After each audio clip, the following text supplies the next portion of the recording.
Hey guys, welcome back to Read Along with Baby Hoke Ridge. So today we're going to be reading Harry Potter and the Chamber of Secrets. Unfortunately, there's no camera again because OBS updated today, Stream Deck updated today, so I have to go back in and fix some things. I was lucky to get the audio and whatnot working for you guys. So we're going to read about 5 chapters of Harry Potter, and let's get into this. This is the second book. It's called Chamber of Secrets. There are, let me check. There are 18 chapters in this book, so we will read 5 chapters a week, with the last week being 3 chapters instead of 5. And then we'll be into book number 3. Well, let's get right into it. Chapter 1, The Worst Birthday. Not for the first time, an argument had broken out over breakfast at number 4 Privet Drive. Mr. Vernon Dursley had been woken in the early hours of the morning by a loud hooting noise from his nephew Harry's room. "Third time this week," he roared across the table. "If you can't control that owl, it'll have to go." Harry tried, yet again, to explain. "She's bored," he said. "She's used to flying around outside. If I could just let her out at night. Do I look stupid?" snarled Uncle Vernon, a bit of fried egg dangling from his bushy mustache. "I know what'll happen if that owl's let out." That man sounds like he's a pig. He has like food dangling out of his mustache. I don't know about people who have mustaches, but I've never seen anybody have stuff like food hanging out of their mustache. I've seen like like coffee froth or something like that in the upper part of their lip, but never food hanging out of their beard. But I don't know. Uncle Vernon just sounds like he's a little bit on the dirty side. He exchanged dark looks with his wife, Petunia. Harry tried to argue back, but his words were drowned by a long, loud belch from the Dursley son, Dudley. "I want more bacon.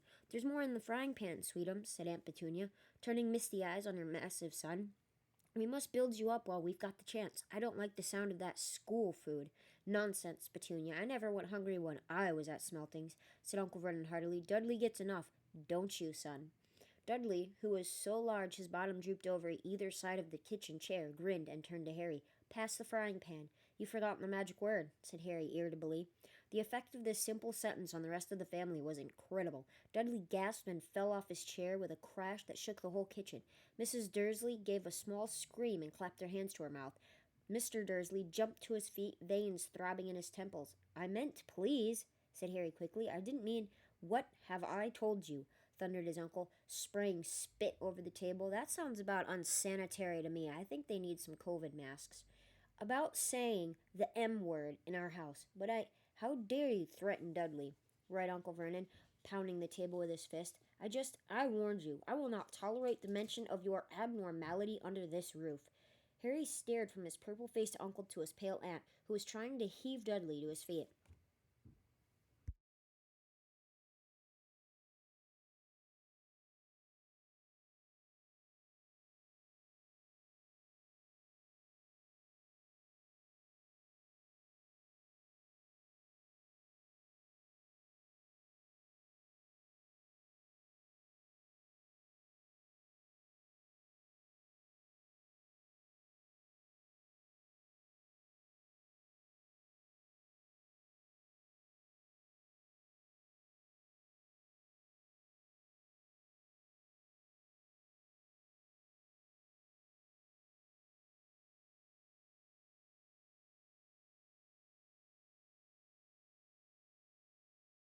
Sorry about that, guys. Somebody just rang the doorbell. Anyways, let's get back into it. "All right," said Harry. "All right." Uncle Vernon sat back down, breathing like a winded rhinoceros and watching Harry closely out of the corners of his small, sharp eyes. Ever since Harry had come home for the summer holidays, Uncle Vernon had been treating him like a bomb that might go off at any moment, because Harry Potter wasn't a normal boy.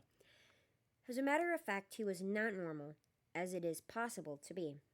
Harry Potter was a wizard fresh from his first year at Hogwarts School of Witchcraft and Wizardry, and if the Dursleys were unhappy to have him back for the holidays, it was nothing to how Harry felt. He missed Hogwarts so much it was like having a constant stomach ache. He missed the castle with its secret passageways and ghosts, his classes, though perhaps not Snape the potions master, the mail arriving by owl, eating banquets in the Great Hall, sleeping in his four-poster bed in the Tower dormitory, visiting the gamekeeper, Hagrid, in his cabin next to the Forbidden Forest in the grounds. And especially Quidditch, the most popular sport in the wizarding world. 6 tall goal posts, 4 flying balls, and 14 players on broomsticks. All Harry's spell books, his wand, robes, cauldron, and top-of-the-line Nimbus 2000 broomstick had been locked in a cupboard under the stairs by Uncle Vernon the instant Harry had come home. What did the Dursleys care if Harry lost his place on the house Quidditch team because he hadn't practiced all summer? What was it to the Dursleys if Harry went back to school without any of his homework done? The Dursleys were what wizards called muggles, not a drop of magical blood in their veins, nor a drop of common sense, in my opinion. And as far as they were concerned, having a wizard in the family was a matter of deepest shame. Uncle Vernon had even padlocked Harry's owl, Hedwig, inside her cage to stop her from carrying messages to anyone in the wizarding world, which I find is a farce. Why in the heck would you padlock a living bird, in a cage? It's got to get out sometime. I guess they don't like animals either. Harry looked nothing like the rest of the family. Uncle Vernon was large and necklace, with an enormous black mustache. Aunt Petunia was horse-faced and bony. Dudley was blonde, pink, and porky. Harry, on the other hand, was small and skinny, with brilliant green eyes and jet black hair that was always untidy. He wore round glasses, and on his forehead was a thin, lightning-shaped scar.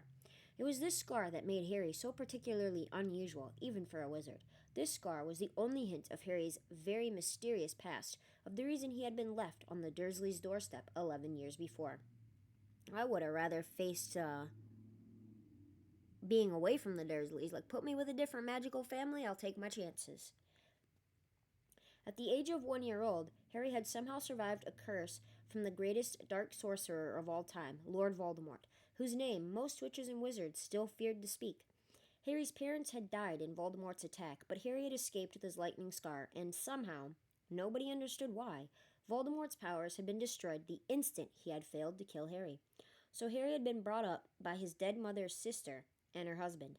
He had spent 10 years with the Dursleys, never understanding why he kept making odd things happen without meaning to, believing the Dursley story that he had got a scar in the car crash that had killed his parents. And then, exactly a year ago, Hogwarts had written to Harry, and the whole story had come out. Harry had taken up his place at wizard school, where he and his scar were famous, but now the school year was over, and he was back with the Dursleys for the summer, back to being treated like a dog that had rolled in something smelly. The Dursleys hadn't even remembered that today happened to be Harry's 12th birthday. Of course, his hopes hadn't been high. They'd never given him a real present, let alone a cake, but to ignore it completely? At that moment, Uncle Vernon cleared his throat importantly and said, "Now, as we all know, today is a very important day." Harry looked up, hardly daring to believe it. "This could well be the day I make the biggest deal of my career," said Uncle Vernon.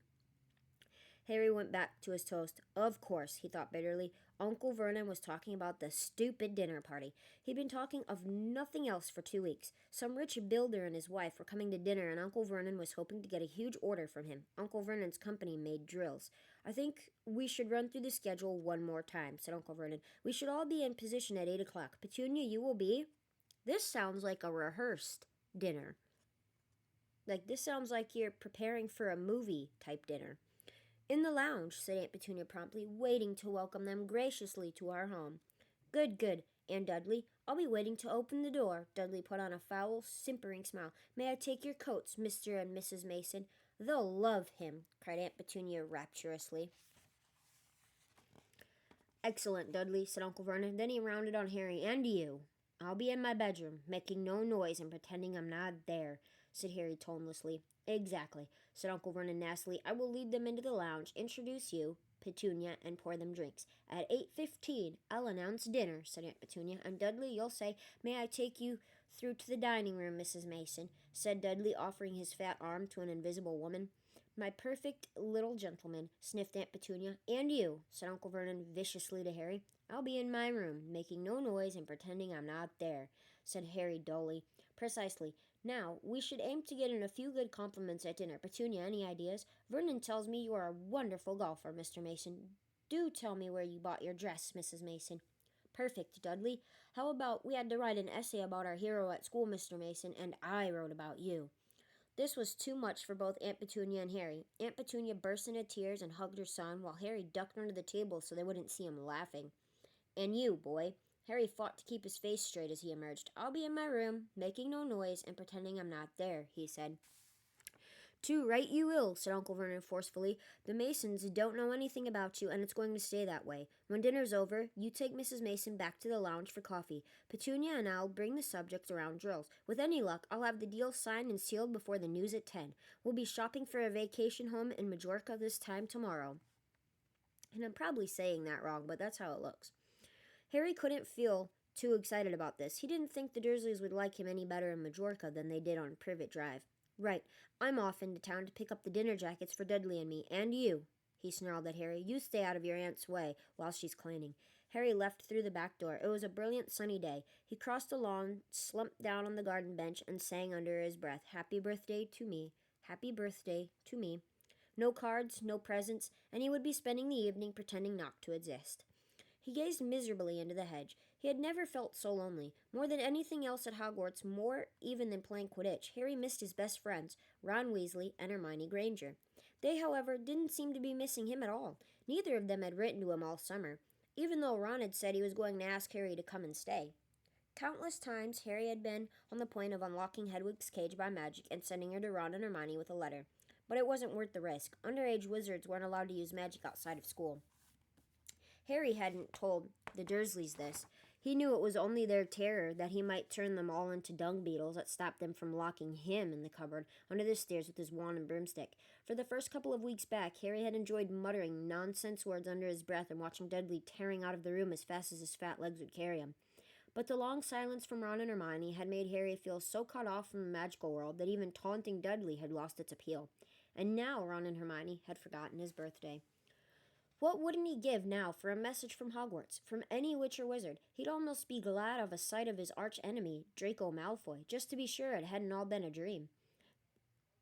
Not that his whole year at Hogwarts had been fun. At the very end of last term, Harry had come face to face with none other than Lord Voldemort himself. Voldemort might be a ruin of his former self, but he was still terrifying, still cunning, still determined to regain power. Harry had slipped through Voldemort's clutches for a second time, but it had been a narrow escape. And even now, weeks later, Harry kept waking in the night drenched in a cold sweat, wondering where Voldemort was now, remembering his livid face, his wide, mad eyes. Harry suddenly sat bolt upright on the garden bench. He had been staring absent-mindedly into the hedge, and the hedge was staring back. Two enormous green eyes had appeared among the leaves. Harry jumped to his feet just as a jeering voice floated across the lawn. I know what day it is, sang Dudley, waddling toward him. The huge eyes blinked and vanished. What? Said Harry, not taking his eyes off the spot where they had been. I know what day it is, Dudley repeated, coming right up to him. Well done, said Harry, so you finally learned the days of the week. Today's your birthday? Sneered Dudley. How come you haven't got any cards? Haven't you even got friends at that freak school? Better not let your mum hear you talking about my school, said Harry coolly. Dudley hitched up his trousers, which were slipping down his fat bottom. Why are you staring at the hedge? He said suspiciously. I'm trying to decide what would be the best spell to set it on fire, said Harry. Dudley stumbled backward at once, a look of panic on his fat face. You can't. Dad told you you're not to do magic. He said he'll chuck you out of the house, and you haven't got anywhere else to go. You haven't got any friends to take you. Jiggery pokery, said Harry in a fierce voice. Hocus pocus, squiggly wiggly. Mom! Howled Dudley, tripping over his feet as he dashed back toward the house. Mom, he's doing you-know-what. Harry paid dearly for his moment of fun, as neither Dudley nor the hedge was in any way hurt. Aunt Petunia knew he hadn't really done magic, but he still had to duck as she aimed a heavy blow at his head with the soapy frying pan. Then she gave him work to do, with the promise he wouldn't eat again until he'd finished. This sounds like some grade A abuse. Like serious child abuse, like something you would hear about on the news or something. I mean, who tries to hit somebody with a frying pan? Like, goodness gracious. I've never. Like, what in the heck? While Dudley lolled around watching and eating ice cream, Harry cleaned the windows, washed the car, mowed the lawn, trimmed the flower beds, pruned and watered the roses, and repainted the garden bench. The sun blazed overhead, burning the back of his neck. Harry knew he shouldn't have risen to Dudley's bait, but Dudley had said the very thing Harry had been thinking himself. Maybe he didn't have any friends at Hogwarts. Wish they could see famous Harry Potter now, he thought savagely as he spread manure on the flower beds, his back aching, sweat running down his face. It was 7:30 in the evening when at last, exhausted, he heard Aunt Petunia calling him, "Get in here and walk on the newspaper." Harry moved gladly into the shade of the gleaming kitchen. On top of the fridge stood tonight's pudding, a huge mound of whipped cream and sugared violets. A loin of roast pork was sizzling in the oven. "Eat, quickly. The Masons will be here soon," snapped Aunt Petunia, pointing to 2 slices of bread and a lump of cheese on the kitchen table. She was already wearing a salmon-pink cocktail dress. Harry washed his hands and bolted down his pitiful supper. The moment he had finished, Aunt Petunia whisked away his plate. "Upstairs. Hurry." As he passed the door to the living room, Harry caught a glimpse of Uncle Vernon and Dudley in bow ties and dinner jackets. He had only just reached the upstairs landing when the doorbell rang and Uncle Vernon's furious face appeared at the foot of the stairs. "Remember, boy, one sound." Harry crossed to his bedroom on tiptoe, slipped inside, closed the door, and turned to collapse on his bed. The trouble was, there was already someone sitting on it. Oh boy. Now things are starting to get interesting. Somebody's sitting on his bed. The Masons are at the house. There's a lot of chaos about to happen. Chapter 2, Dobby's Warning. Aw, we get to meet Dobby the house elf now. I love Dobby. I don't know why, but I do. Harry managed not to shout out, but it was a close thing. The little creature on the bed had large, bat-like ears and bulging green eyes the size of tennis balls. Harry knew instantly that this was what had been watching him out of the garden hedge that morning. As they stared at each other, Harry heard Dudley's voice from the hall. "May I take your coats, Mr. and Mrs. Mason?" The creature slipped off the bed and bowed so low that the end of its long, thin nose touched the carpet. Harry noticed that it was wearing what looked like an old pillowcase, with rips for arm and leg holes. Hello?" said Harry nervously. "Harry Potter," said the creature in a high-pitched voice Harry was sure would carry down the stairs. "So long has Dobby wanted to meet you, sir. Such an honor it is." Thank you," said Harry, edging along the wall and sinking into his desk chair next to Hedwig, who was asleep in her large cage. He wanted to ask, "What are you?" but thought it would sound too rude, so instead he said, "Who are you?" "Dobby, sir. Just Dobby. Dobby, the house elf," said the creature. "Oh, really?" said Harry. I don't want to be rude or anything, but this isn't a great time for me to have a house elf in my bedroom." Aunt Petunia's high, false laugh sounded from the living room. The elf hung his head. "Not that I'm not pleased to meet you," said Harry quickly, "but, is there any particular reason you're here?" "Oh, yes, sir," said Dobby earnestly. "Dobby has come to tell you, sir, it is difficult. Sir, Dobby wonders where to begin." "Sit down," said Harry politely, pointing at the bed. To his horror, the elf burst into tears, very noisy tears. "Sit down?" he wailed. "Never. Never ever." Harry thought he heard the voices downstairs falter. "I'm sorry," he whispered. "I didn't mean to offend you or anything." "Offend? Dobby?" choked the elf. "Dobby has never been asked to sit down by a wizard, like an equal." Harry, trying to say shush and look comforting at the same time, ushered Dobby back onto the bed where he sat hiccoughing, looking like a large and very ugly doll. At last he managed to control himself and sat with his great eyes fixed on Harry in an expression of watery adoration. "First of all, what in the heck is Dobby? I get he's a house elf, and I get he's an elf, but where did they come from? Where'd they come from?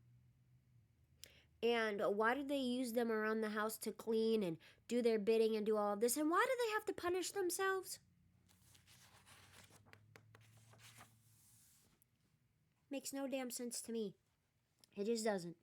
"You can't have met any decent wizards," said Harry, trying to cheer him up. Dobby shook his head. Then, without warning, he leapt up and started banging his head furiously on the window, shouting, "Bad Dobby! Bad Dobby!" "Don't! What are you doing?" Harry hissed, springing up and pulling Dobby back onto the bed. Hedwig had woken up with a particularly loud screech and was beating her wings wildly against the bars of her cage. "Dobby had to punish himself, sir," said the elf, who had gone slightly cross-eyed. "Dobby almost spoke ill of his family, sir." "Your family?" "The wizard family Dobby serves, sir. Dobby is a house elf, bound to serve one house and one family forever." Could you imagine people walking around and calling themselves by their names? You know, that'd be like me. Baby Holkrage is doing this today. Baby Holkrage just went into game mode and is playing this particular game. Like, could you imagine doing that? I know there's a lot of people that actually do, and not like in a it's not like something they can control. It's just like a OCD kind of thing. But could you imagine that? Like everybody talked that way about themselves, like they said their name like in the third person like that. That'd be so weird. It'd be cool, but it would be so weird. I think it would kind of throw you off guard, you know? Do they know you're here? Asked Harry furiously. Dobby shuddered. Oh, no, sir, no. Dobby will have to punish himself most grievously for coming to see you, sir. Dobby will have to shut his ears in the oven door for this, if they ever knew, sir. But won't they notice if you shut your ears in the oven door? Dobby doubts it, sir. Dobby is always having to punish himself for something, sir. They let Dobby get on with it, sir. Sometimes they reminds me to do extra punishments. But why don't you leave? Escape?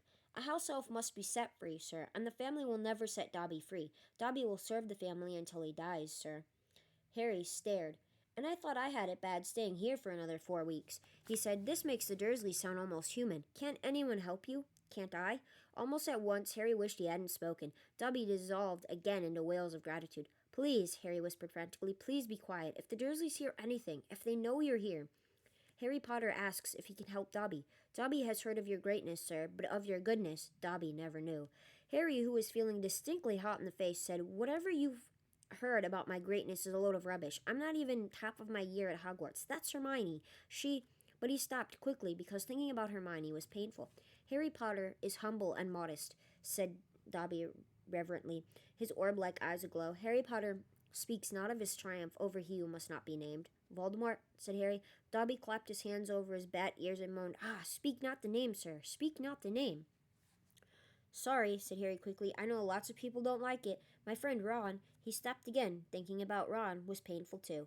Dobby leaned toward Harry, his eyes wide as headlights. Dobby heard tell, he said hoarsely, that Harry Potter met the Dark Lord for a second time, just weeks ago. That Harry Potter escaped, yet again. Harry nodded, and Dobby's eyes suddenly shone with tears. Sir, he gasped, dabbing his face with a corner of the grubby pillowcase he was wearing. Harry Potter is valiant and bold. He has braved so many dangers already, but Dobby has come to protect Harry Potter, to warn him, even if he does have to shut his ears in the oven door later. Harry Potter must not go back to Hogwarts. There was a silence broken only by the chink of knives and forks from downstairs and the distant rumble of Uncle Vernon's voice. What? Harry stammered, but I've got to go back. Term starts on September 1st. It's all that's keeping me going. You don't know what it's like here. I don't belong here. I belong in your world, at Hogwarts. No, no, no, squeaked Dobby, shaking his head so hard his ears flapped. Harry Potter must stay where he is safe. He is too great, too good, to lose. If Harry Potter goes back to Hogwarts, he will be in mortal danger. Why, said Harry in surprise. There is a plot, Harry Potter, a plot to make most terrible things happen at Hogwarts School of Witchcraft and Wizardry this year, whispered Dobby, suddenly trembling all over. Dobby has known it for months now, sir. Harry Potter must not put himself in peril. He is too important, sir. What terrible things? Said Harry at once. Who's plotting them? Dobby made a funny choking noise and then banged his head frantically against the wall. All right, cried Harry, grabbing the elf's arm to stop him. You can't tell me, I understand, but why are you warning me? A sudden unpleasant thought struck him. Hang on, this hasn't got anything to do with with you-know-who, has it? You could just shake or nod, he added hastily as Dobby's head tilted worryingly close to the wall again. Slowly, Dobby shook his head. Not he who must not be named, sir. But Dobby's eyes were wide, and he seemed to be trying to give Harry a hint. Harry, however, was completely lost. He hasn't got a brother, has he? Dobby shook his head, his eyes wider than ever. Well then, I can't think who else could have a chance of making horrible things happen at Hogwarts, said Harry. I mean, there's Dumbledore, for one thing. You know who Dumbledore is, don't you? Dobby bowed his head. Albus Dumbledore is the greatest headmaster Hogwarts has ever had. Dobby knows it, sir. Dobby has heard Dumbledore's powers rival those of he who must not be named at the height of his strength. But, sir, Dobby's voice dropped to an urgent whisper, there are powers Dumbledore doesn't. Powers no decent wizard. And before Harry could stop him, Dobby bounded off the bed, seized Harry's desk lamp, and started beating himself around the head with ear-splitting yelps. A sudden silence fell downstairs. 2 seconds later, Harry, heart thudding madly, heard Uncle Vernon coming into the hall, calling, Dudley must have left his television on again, the little tyke. Quick, in the closet, hissed Harry, stuffing Dobby in, shutting the door, and flinging himself onto the bed just as the door handle turned. What the devil are you doing? Said Uncle Vernon through gritted teeth. his face horribly close to Harry's. "You've just ruined the punchline of my Japanese golfer joke. One more sound and you'll wish you'd never been born, boy." He stomped flat-footed from the room. Shaking, Harry let Dobby out of the closet. "See what it's like here?" he said. "See why I've got to go back to Hogwarts? It's the only place I've got. Well, I think I've got friends. Friends who don't even write to Harry Potter?" said Dobby slyly. "I expect they've just been—" "Wait a minute," said Harry, frowning. "How do you know my friends haven't been writing to me?" Dobby shuffled his feet. Harry Potter mustn't be angry with Dobby. Dobby did it for the best. "Have you been stopping my letters?"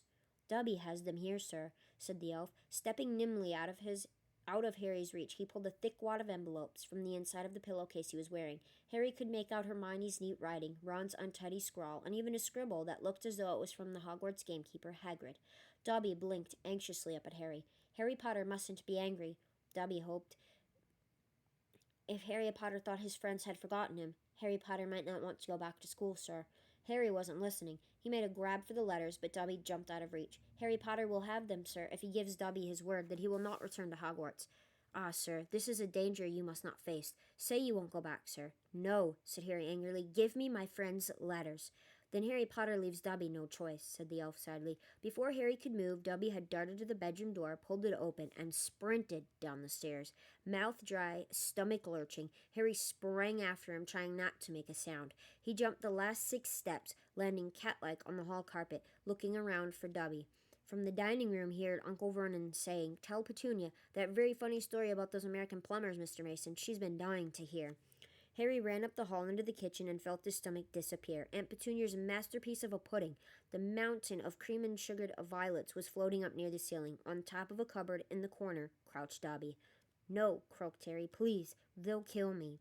"Harry Potter must say he's not going back to school." "Dobby, please." "Say it, sir." "I can't." Dobby gave him a tragic look. "Then Dobby must do it, sir, for Harry Potter's own good." The pudding fell to the floor with a heart-stopping crash. Cream splattered the windows and walls as the dish shattered. With a crack like a whip, Dobby vanished. And if I'm not mistaken, this is where the book differs from the movie, is that the pudding cake actually fell. I could be getting the movies mixed up, though. But I do believe that the pudding cake actually fell on top of the woman's head. And I don't believe the Masons were at the house either. I believe it was Uncle Vernon's sister that had come to the house, and he dropped. Harry basically made it look like he dropped the cake on top of the lady's head. But if I'm not mistaken, that's how they played it out. The Masons never came to the house in the movie. If I'm not mistaken, though. There were screams from the dining room, and Uncle Vernon burst into the kitchen to find Harry, rigid with shock, covered from head to foot in Aunt Petunia's pudding. At first, it looked as though Uncle Vernon would manage to gloss the whole thing over. "Just our nephew, very disturbed. Meeting strangers upsets him, so we keep him upstairs." He shooed the shocked Masons back into the dining room, promised Harry he would flay him to within an inch of his life when the Masons had left, and handed him a mop. Aunt Petunia dug some ice cream out of the freezer, and Harry, still shaking, started scrubbing the kitchen clean. Uncle Vernon might still have been able to make his deal if it hadn't been for the owl.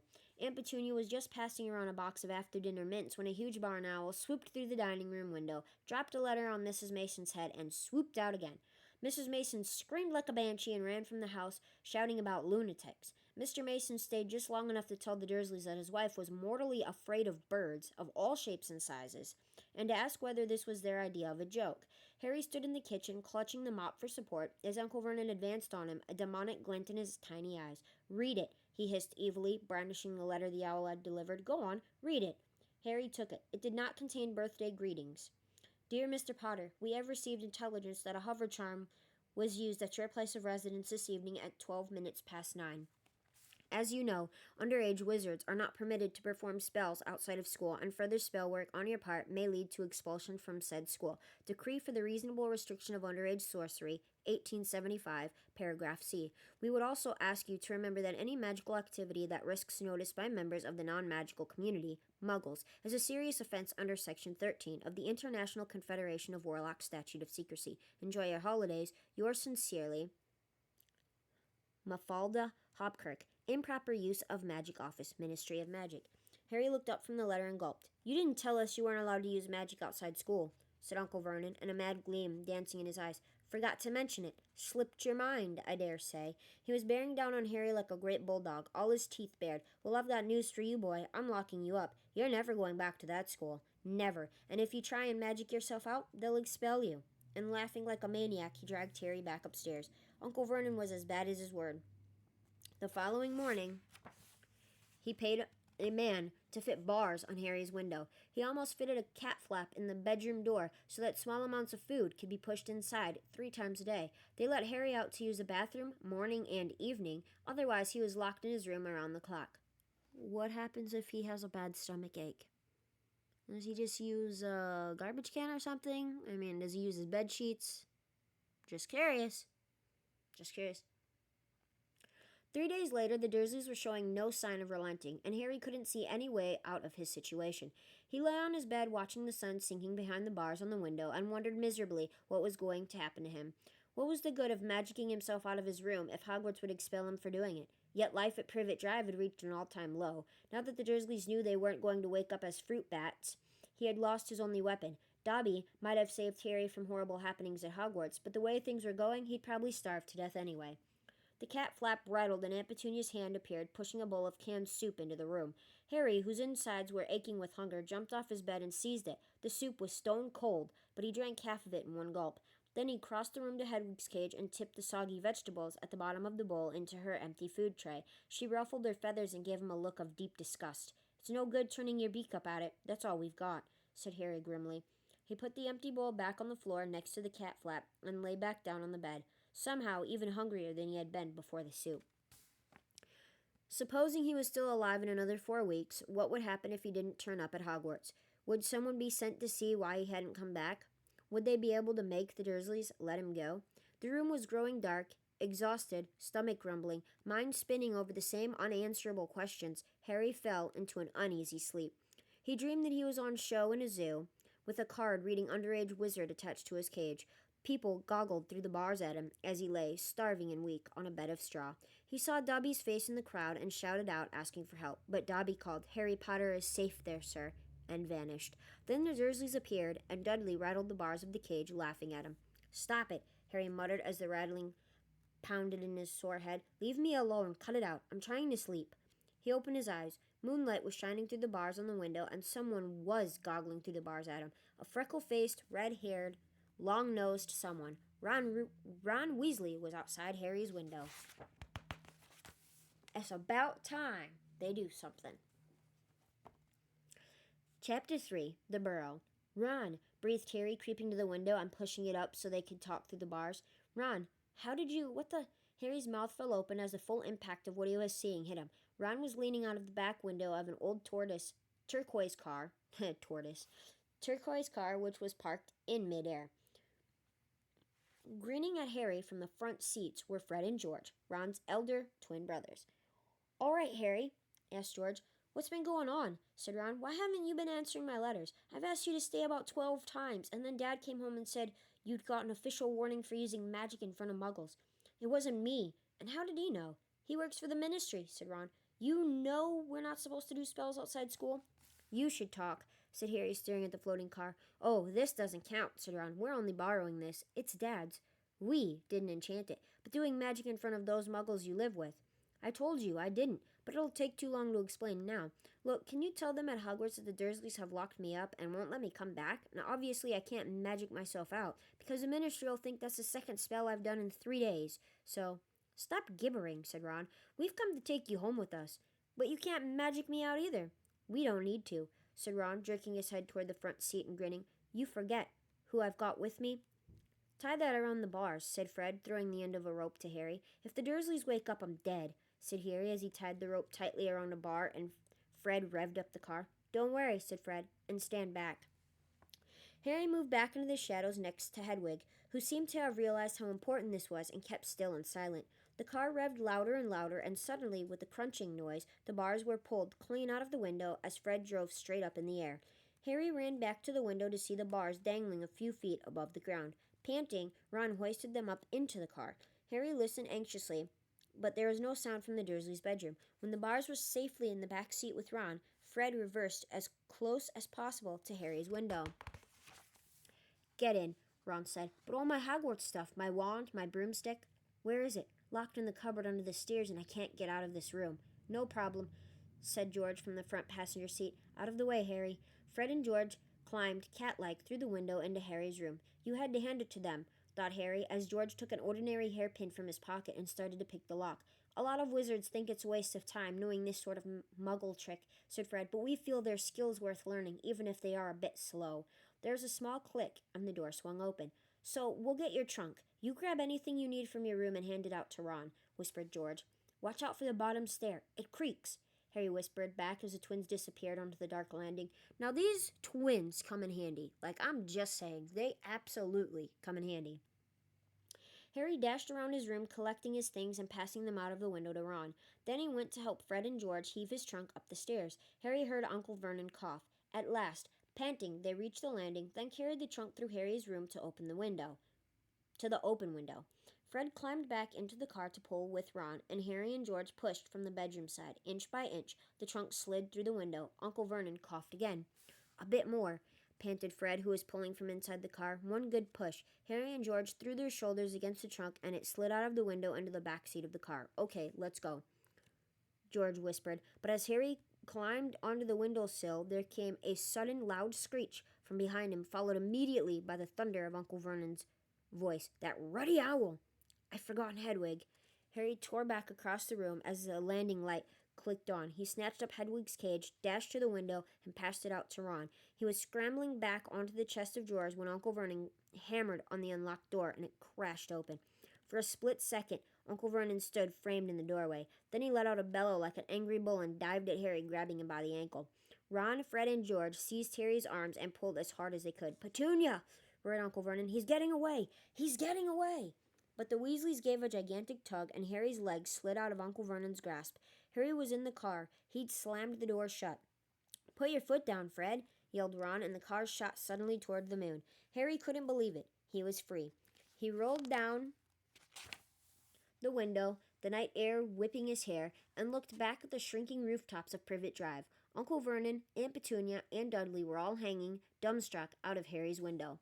Here's the crazy thing, too. This is where the movie and the book differ as well, because when they went and got him, if I recall correctly, there was no top to the car. And then all of a sudden there's a top to the car because he's rolling down the windows. I get it's a magical car and all, but if there was no top to the car to push all of your stuff inside in the movie, how's there a top to the car now? It's a little suspicious. But if I'm remembering correctly. Correct me if I'm wrong, guys. Leave comments to let me know if I'm wrong. Alright, "See you next summer," Harry yelled. The Weasleys roared with laughter, and Harry settled back in his seat, grinning from ear to ear. "Let Hedwig out," he told Ron. "She can fly behind us. She hasn't had a chance to stretch her wings for ages." George handed the hairpin to Ron, and a moment later, Hedwig soared joyfully out of the window to glide alongside them like a ghost. "So, what's the story, Harry?" said Ron impatiently. "What's been happening?" Harry told them all about Dobby, the warning he'd given Harry, and the fiasco of the violet pudding. There was a long, shocked silence when he had finished. "Very fishy," said Fred finally. "Definitely dodgy," agreed George. "So he wouldn't even tell you who's supposed to be plotting all this stuff?" "I don't think he could," said Harry. "I told you, every time he got close to letting something slip, he started banging his head against the wall." He saw Fred and George look at each other. "What, you think he was lying to me?" said Harry. "Well," said Fred, "put it this way. House elves have got powerful magic of their own, but they can't usually use it without their master's permission. I reckon old Dobby was sent to stop you coming back to Hogwarts. Someone's idea of a joke. Can you think of anyone at school with a grudge against you?" "Yes," said Harry and Ron together instantly. "Draco Malfoy," Harry explained. "He hates me." "Draco Malfoy," said George, turning around. "Not Lucius Malfoy's son?" "Must be. It's not a very common name, is it?" said Harry. "Why, I've heard Dad talking about him," said George. "He was a big supporter of you-know-who." "And when you-know-who disappeared," said Fred, craning around to look at Harry, "Lucius Malfoy came back saying he'd never meant any of it. Load of dung. Dad reckons he was right in you-know-who's inner circle." Harry had heard these rumors about Malfoy's family before, and they didn't surprise him at all. Malfoy made Dudley Dursley look like a kind, thoughtful, and sensitive boy. "I don't know whether the Malfoys own a house elf," said Harry. "Well, whoever owns him will be an old wizarding family, and they'll be rich," said Fred. Yeah, Mom's always wishing we had a house elf to do the ironing, said George, but all we've got is a lousy old ghoul in the attic and gnomes all over the garden. House elves come with big old manors and castles and places like that. You wouldn't catch one in our house. Harry was silent. Judging by the fact that Draco Malfoy usually had the best of everything, his family was rolling in wizard gold. He could just see Malfoy strutting around a large manor house, sending the family servant to stop Harry from going back to Hogwarts also sounded exactly like the sort of thing Malfoy would do. Had Harry been stupid to take Dobby seriously? I'm glad we came to get you anyway, said Ron. I was getting really worried when you didn't answer any of my letters. I thought it was Errol's fault at first. Who's Errol? Our owl. He's ancient. It wouldn't be the first time he'd collapsed on a delivery. So then I tried to borrow Hermes. Who? The owl Mum and Dad bought Percy when he was made prefect, said Fred from the front. But Percy wouldn't lend him to me, said Ron. Said he needed him. Percy's been acting very oddly this summer, said George, frowning, and he has been sending a lot of letters and spending a lot of time shut up in his room. I mean, there's only so many times you can polish a prefect badge. You're driving too far west, Fred, he added, pointing at a compass on the dashboard. Fred twindled the steering wheel. So does your dad know you've got the car? Said Harry, guessing the answer. No, said Ron. He had to work tonight. Hopefully we'll be able to get it back in the garage without Mum noticing we flew it. What does your dad do at the Ministry of Magic anyway? He works in the most boring department, said Ron. The Misuse of Muggle Artifacts office. The what? It's all to do with bewitching things that are Muggle-made. You know, in case they end up back in a Muggle shop or house. Like last year, some old witch died and her tea set was sold to an antique shop. This Muggle woman bought it, took it home, and tried to serve her friends tea in it. It was a nightmare. Dad was working overtime for weeks.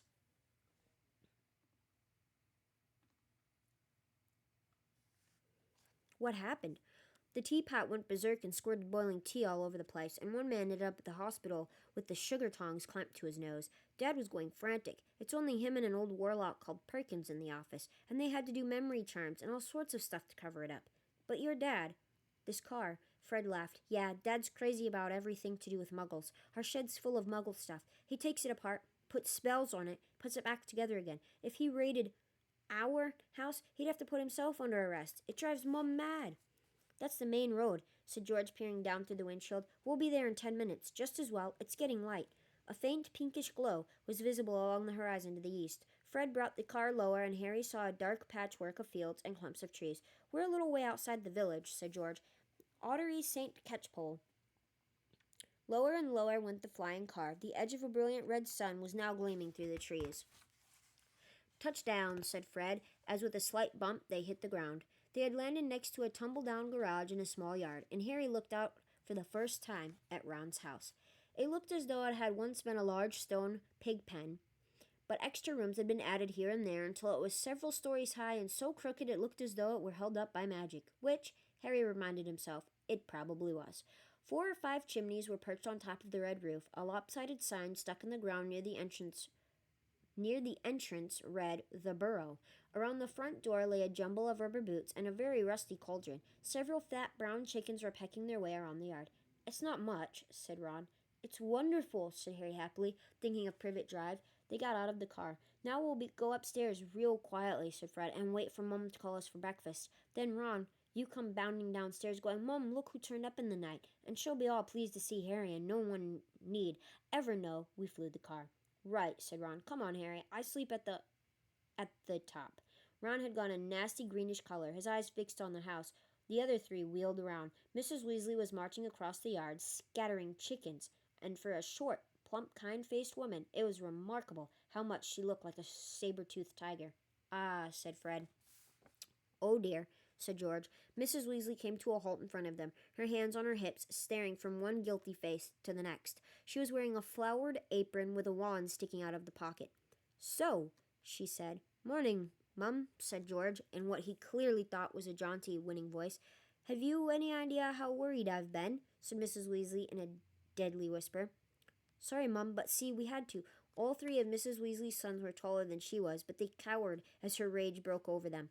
Beds empty, no note, car gone, could have crashed out of my mind with worry. Did you care? Never. As long as I've lived. You wait until your father gets home. We never had trouble like this from Bill or Charlie or Percy. Perfect Percy, muttered Fred. You could do with taking a leaf out of Percy's book, yelled Mrs. Weasley, prodding a finger in Fred's chest. You could have died. You could have been seen. You could have lost your father his job.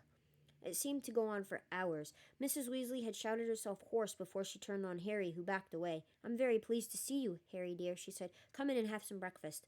She turned and walked back into the house, and Harry, after a nervous glance at Ron, who nodded encouragingly, followed her. The kitchen was small and rather cramped. There was a scrubbed wooden table and chairs in the middle, and Harry sat down on the edge of a seat, looking around. He had never been in a wizard house before. The clock on the wall opposite him had only one hand and no numbers at all. Written around the edge were things like "Time to make tea," "Time to feed the chickens," and "You're late." Books were stacked 3 deep on the mantelpiece, books with titles like "Charm Your Own Cheese," "Enchantment in Baking," and "1 Minute Feasts. It's Magic." And unless Harry's ears were deceiving him, the old radio next to the sink had just announced that coming up was Witching Hour with the popular singing sorceress Celestina Warbeck.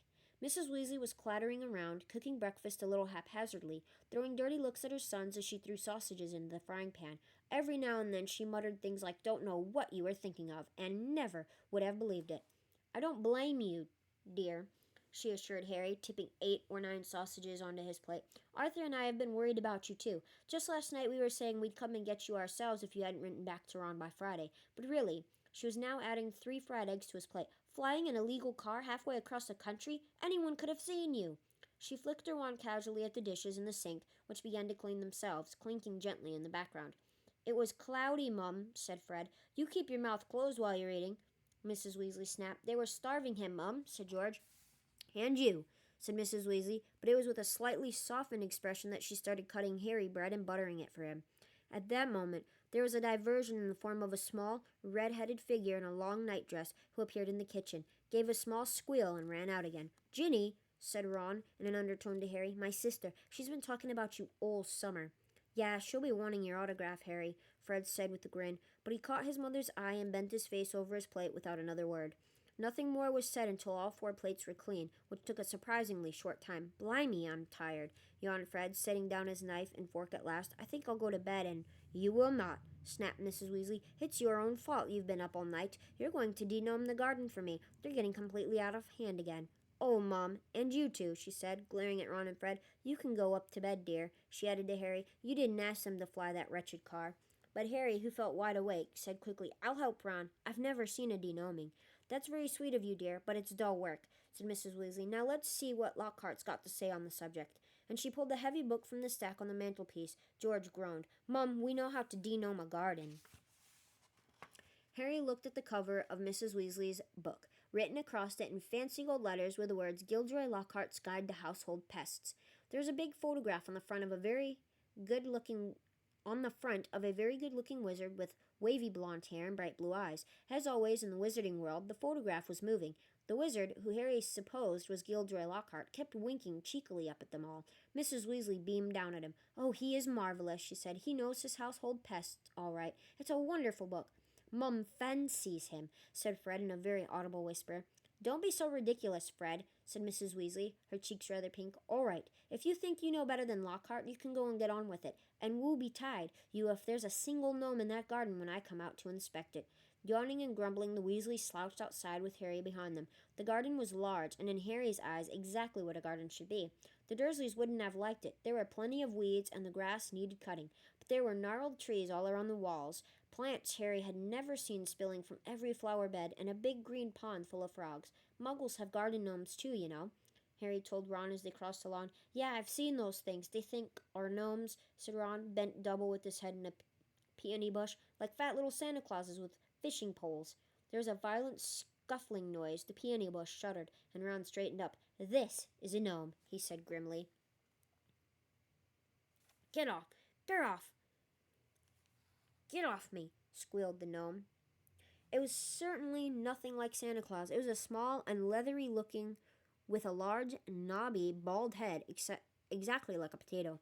Ron held it at arm's length as it kicked out at him with its horny little feet. He grasped at it around the ankles and turned it upside down. "This is what you have to do," he said. He raised the gnome above his head.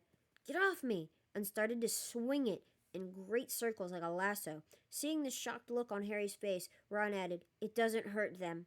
You've just got to make them really dizzy so they can't find their way back to the gnome holes." He let go of the gnome's ankles. It flew 20 feet into the air and landed with a thud in the field over the hedge. Pitiful, said Ron. I bet I can get mine beyond that stump. Harry learned quickly not to feel too sorry for the gnomes. He decided just to drop the first one he caught over the hedge, but the gnome, sensing weakness, sank its razor-sharp teeth into Harry's finger, and he had a hard job shaking it off until... Wow, Harry, that must have been 50 feet. The air was soon thick with flying gnomes. See, they're not too bright, said George, seizing 5 or 6 gnomes at once. The moment they know the de-gnoming's going on, they storm up to have a look. You'd think they'd have learned by now just to stay put. Soon the crowd of gnomes in the field started walking away in a straggling line, their little shoulders hunched. They'll be back, said Ron as they watched the gnomes disappear into the hedge on the other side of the field. They love it here. Dad's too soft with them. He thinks they're funny. Could you imagine throwing those little things? They'd probably call you out for child abuse, thinking they're little humans. Just then the front door slammed. He's back, said George. Dad's home. They hurried through the garden and back into the house. Mr. Weasley was slumped in a kitchen chair with his glasses off and his eyes closed. He was a thin man, going bald, but the little hair he had was as red as any of his children's. He was wearing long green robes, which were dusty and travel-worn. What a night, he mumbled, groping for the teapot, as they all sat down around him. 9 raids. 9. And old Mundungus Fletcher tried to put a hex on me when I had my back turned. Mr. Weasley took a long gulp of tea and sighed. Find anything, Dad? Said Fred eagerly. All I got were a few shrinking door keys and a biting kettle, yawned Mr. Weasley. There was some pretty nasty stuff that wasn't my department, though. Mort Lake was taken away for questioning about some extremely odd ferrets, but that's the Committee on Experimental Charms, thank goodness. Why would anyone bother making door keys shrink? Said George. Just muggle baiting, sighed Mr. Weasley. Sell them a key that keeps shrinking to nothing so they can never find it when they need it. Of course, it's very hard to convict anyone because no muggle would admit their key keeps shrinking. They'll insist they just keep losing it. Bless them, they'll go to any lengths to ignore magic, even if it's staring them in the face. But the things our lot have taken to enchanting you wouldn't believe. Now it'll get you thinking. Every time you're like, I'm putting this in a secret place, that secret place you can never find. You'll put your keys down. What happens to them? They disappear. Where'd they go? You'll find a lock for something that doesn't have a key and a key for something that doesn't have a lock. Where'd they come from? Like cars, for instance, Mrs. Weasley had appeared holding a long poker like a sword. Mr. Weasley's eyes jerked open. He stared guiltily at his wife. Cars, Molly, dear? Yes, Arthur, cars, said Mrs. Weasley, her eyes flashing. Imagine a wizard buying a rusty old car and telling his wife all he wanted to do with it was take it apart to see how it worked, while really he was enchanting it to make it fly. Mr. Weasley blinked. Well, dear, I think you'll find that he would be quite within the law to do that, even if, he maybe would have done better to, tell his wife the truth. There's a loophole in the law, you'll find. As long as he wasn't intending to fly the car, the fact that the car could fly wouldn't... Arthur Weasley, you made sure there was a loophole when you wrote that law, shouted Mrs. Weasley, just so you could carry on tinkering with all that muggle rubbish in your shed. And for your information, Harry arrived this morning in the car you weren't intending to fly. Harry? Said Mr. Weasley blankly. Harry who? He looked around, saw Harry, and jumped. Good Lord, is it Harry Potter? Very pleased to meet you. Ron's told us so much about... Your sons flew that car to Harry's house and back last night, shouted Mrs. Weasley. What have you got to say about that, eh? Did you really? Said Mr. Weasley eagerly. Did it go all right? I mean, he faltered as sparks flew from Mrs. Weasley's eyes. That was very wrong, boys. Very wrong indeed. Let's leave them to it, Ron muttered to Harry as Mrs. Weasley swelled like a bullfrog. Come on, I'll show you my bedroom. They slipped out of the kitchen and down a narrow passageway to an uneven staircase which wound its way, zigzagging, up through the house. On the third landing, a door stood ajar. Harry just caught sight of a pair of bright brown eyes staring at him before it closed with a snap. Ginny, said Ron, you don't know how weird it is for her to be this shy. She never shuts up normally. They climbed 2 more flights until they reached a door with peeling paint and a small plaque on it saying Ronald's room. Harry stepped in, his head almost touching the sloping ceiling, and blinked. It was like walking into a furnace. Nearly everything in Ron's room seemed to be a violent shade of orange. The bedspread, the walls, even the ceiling. Then Harry realized that Ron had covered nearly every inch of the shabby wallpaper with posters of the same 7 witches and wizards, all wearing bright orange robes, carrying broomsticks, and waving energetically. "Your Quidditch team," said Harry. "The Chudley Cannons," said Ron, pointing at the orange bedspread, which was emblazoned with 2 giant black C's and a speeding cannonball. "Ninth in the league." Ron's school spell books were stacked untidily in a corner next to a pile of comics that all seemed to feature the adventures of Martin Miggs, the Mad Muggle. Ron's magic wand was laying on top of a fish tank full of frog spawn on the windowsill, next to his fat gray rat, Scabbers, who was snoozing in a patch of sun. Harry stepped over a pack of self-shuffling playing cards on the floor and looked out of the tiny window. In the field far below, he could see a gang of gnomes sneaking one by one back through the Weasley's hedge. Then he turned to look at Ron, who was watching him almost nervously, as though waiting for his opinion. "It's a bit small," said Ron quickly. "Not like that room you had with the Muggles. And I'm right underneath the ghoul in the attic. He's always banging on the pipes and groaning." But Harry, grinning widely, said, "This is the best house I've ever been in." Ron's ears went pink. "It is the best house Harry's ever been in. Just because he has that house with the Dursleys doesn't mean it's a great house. But that house has love and whatnot in it, so that's what makes it so much better. I'm assuming in like Harry's eyes because of how it is. It's just a lot better than where he came from." Chapter 4: At Flourish and Blotts. Life at the Burrow was as different as possible from life on Privet Drive. The Dursleys liked everything neat and ordered. The Weasleys' house burst with the strange and unexpected. Harry got a shock the first time he looked in the mirror over the kitchen mantelpiece, and it shouted, "Tuck your shirt in, Scruffy." The ghoul in the attic howled and dropped pipes whenever he felt things were getting too quiet, and small explosions from Fred and George's bedroom were considered perfectly normal. What Harry found most unusual about life at Ron's, however, wasn't the talking mirror or the clanking ghoul. It was the fact that everybody there seemed to like him. Mrs. Weasley fussed over the state of his socks and tried to force him to eat 4th helpings at every meal. Mr. Weasley liked Harry to sit next to him at the dinner table so that he could bombard him with questions about life with Muggles, asking him to explain how things like plugs and the postal service worked. "Fascinating," he would say as Harry walked him through using a telephone. "Ingenious. Really, how many ways Muggles have found of getting along without magic?" Harry heard from Hogwarts one sunny morning, about a week after he had arrived at the Burrow. He and Ron went down to breakfast to find Mr. and Mrs. Weasley and Ginny already sitting at the kitchen table. The moment she saw Harry, Ginny accidentally knocked her porridge bowl to the floor with a loud clatter. Ginny seemed very prone to knocking things over whenever Harry entered a room. She dived under the table to retrieve the bowl and emerged with her face glowing like the setting sun. Pretending he hadn't noticed this, Harry sat down and took the toast Mrs. Weasley offered him. "Letters from school," said Mr. Weasley, passing Harry and Ron identical envelopes of yellowish parchment, addressed in green ink. "Dumbledore already knows you're here, Harry. Doesn't miss a trick, that man. You two have got them, too," he added as Fred and George ambled in, still in their pajamas. For a few minutes there was silence as they all read their letters. Harry's told them to catch the Hogwarts Express, as usual, from King's Cross Station on September 1st. There was also a list of the new books he'd need for the coming year.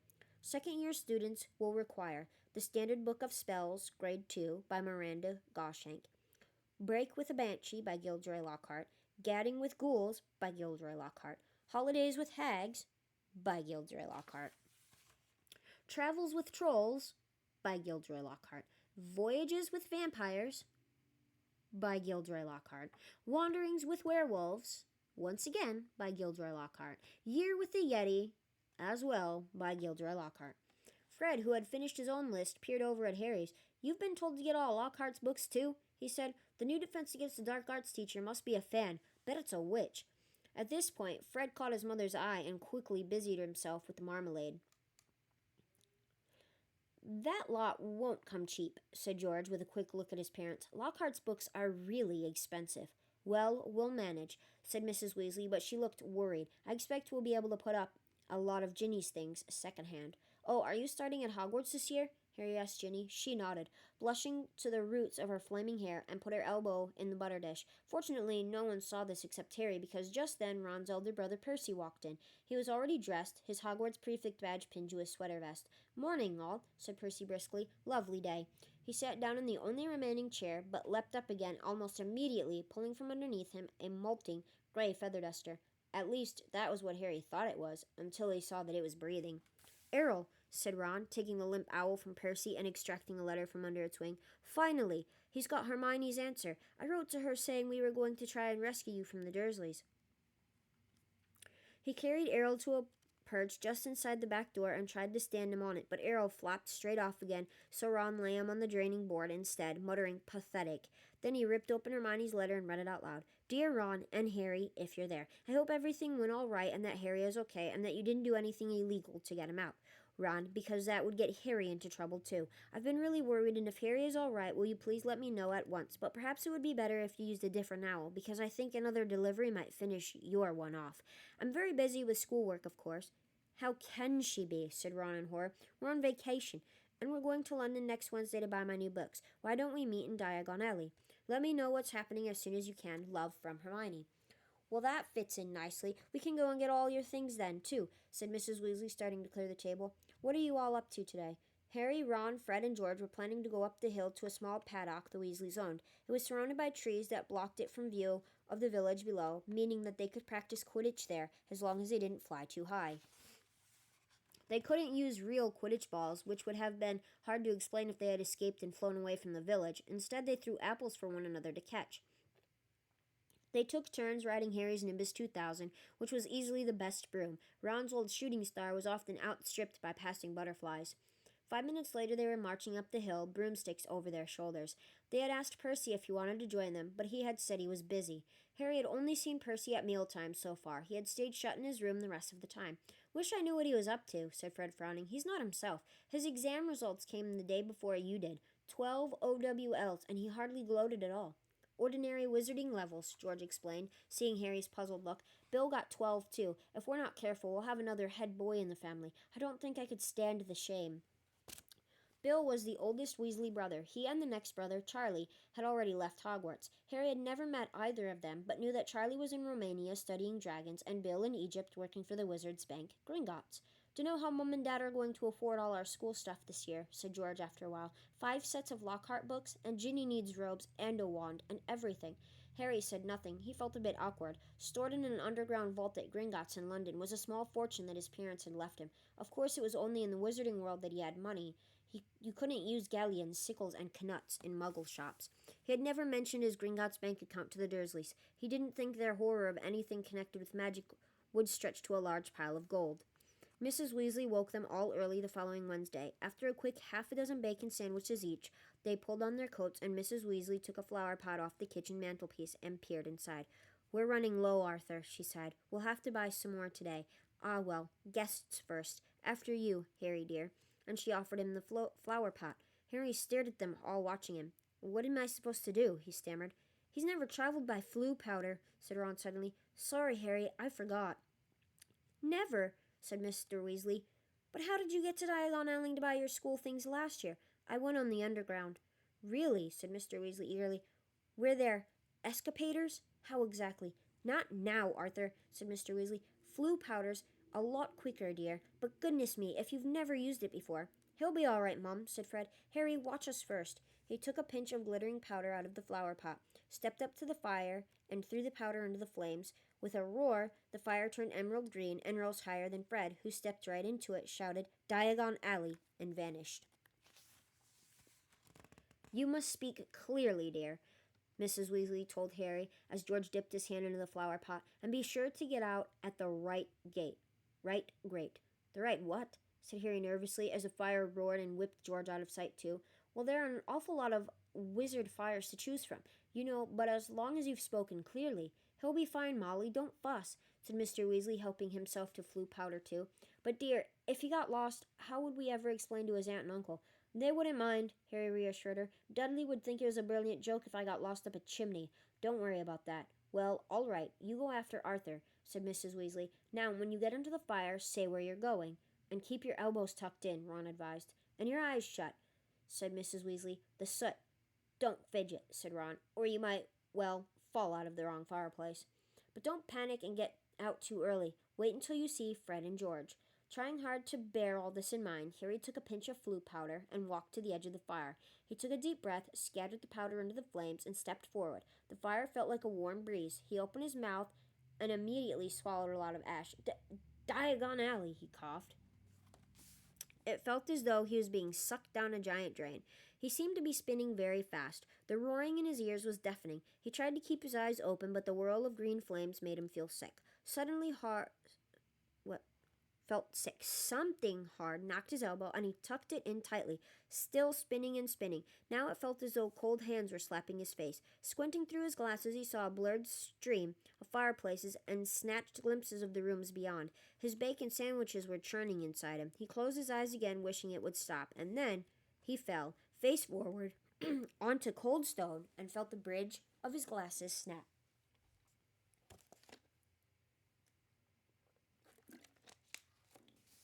Sorry, drink some water. Dizzy and bruised, covered in soot, he got gingerly to his feet, holding his broken glasses up to his eyes. He was quite alone, but where he was, he had no idea. All he could tell was that he was standing in the stone fireplace of what looked like a large, dimly lit wizard's shop, but nothing in here was ever likely to be on a Hogwarts school list. A glass case nearby held a withered hand on a cushion, a blood-stained pack of cards, and a staring glass eye. Evil-looking masks stared down from the walls. An assortment of human bones lay upon the counter, and rusty spiked instruments hung from the ceiling. Even worse, the dark, narrow street Harry could see through the dusty shop window was definitely not Diagon Alley. The sooner he got out of here, the better. Nose still stinging where it had hit the hearth, Harry made his way swiftly and silently toward the door. But before he had got halfway toward it, two people appeared on the other side of the glass, and one of them was the very last person Harry wanted to meet when he was lost. Covered in soot and wearing broken glasses, Draco Malfoy. Harry looked quickly around and spotted a large black cabinet to his left. He shot inside it and pulled the door closed, leaving a small crack to peer through. Seconds later, a bell clanged, and Malfoy stepped into the shop. The man who followed could only be Draco's father. He had the same pale, pointed face and identical cold gray eyes. Mr. Malfoy crossed the shop, looking lazily at the items on display, and rang a bell on the counter before turning to his son and saying, "Touch nothing, Draco." Malfoy, who had reached for the glass eye, said, "I thought you were going to buy me a present." "I said I would buy you a racing broom," said his father, drumming his fingers on the counter. "What's the good of that if I'm not on the house team?" said Malfoy, looking sulky and bad-tempered. "Harry Potter got a Nimbus 2000 last year. Special permission from Dumbledore so he could play for Gryffindor. He's not even that good. It's just because he's famous. Famous for having a stupid scar on his forehead." Malfoy bent down to examine a shelf full of skulls. "Everyone thinks he's so smart. Wonderful Potter with his scar and his broomstick.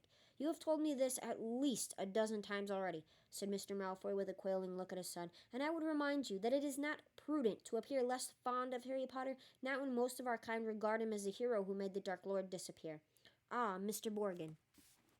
A stooping man had appeared behind the counter, smoothing his greasy hair back from his face. "Mr. Malfoy, what a pleasure to see you again," said Mr. Borgin in a voice as oily as his hair. "Delighted.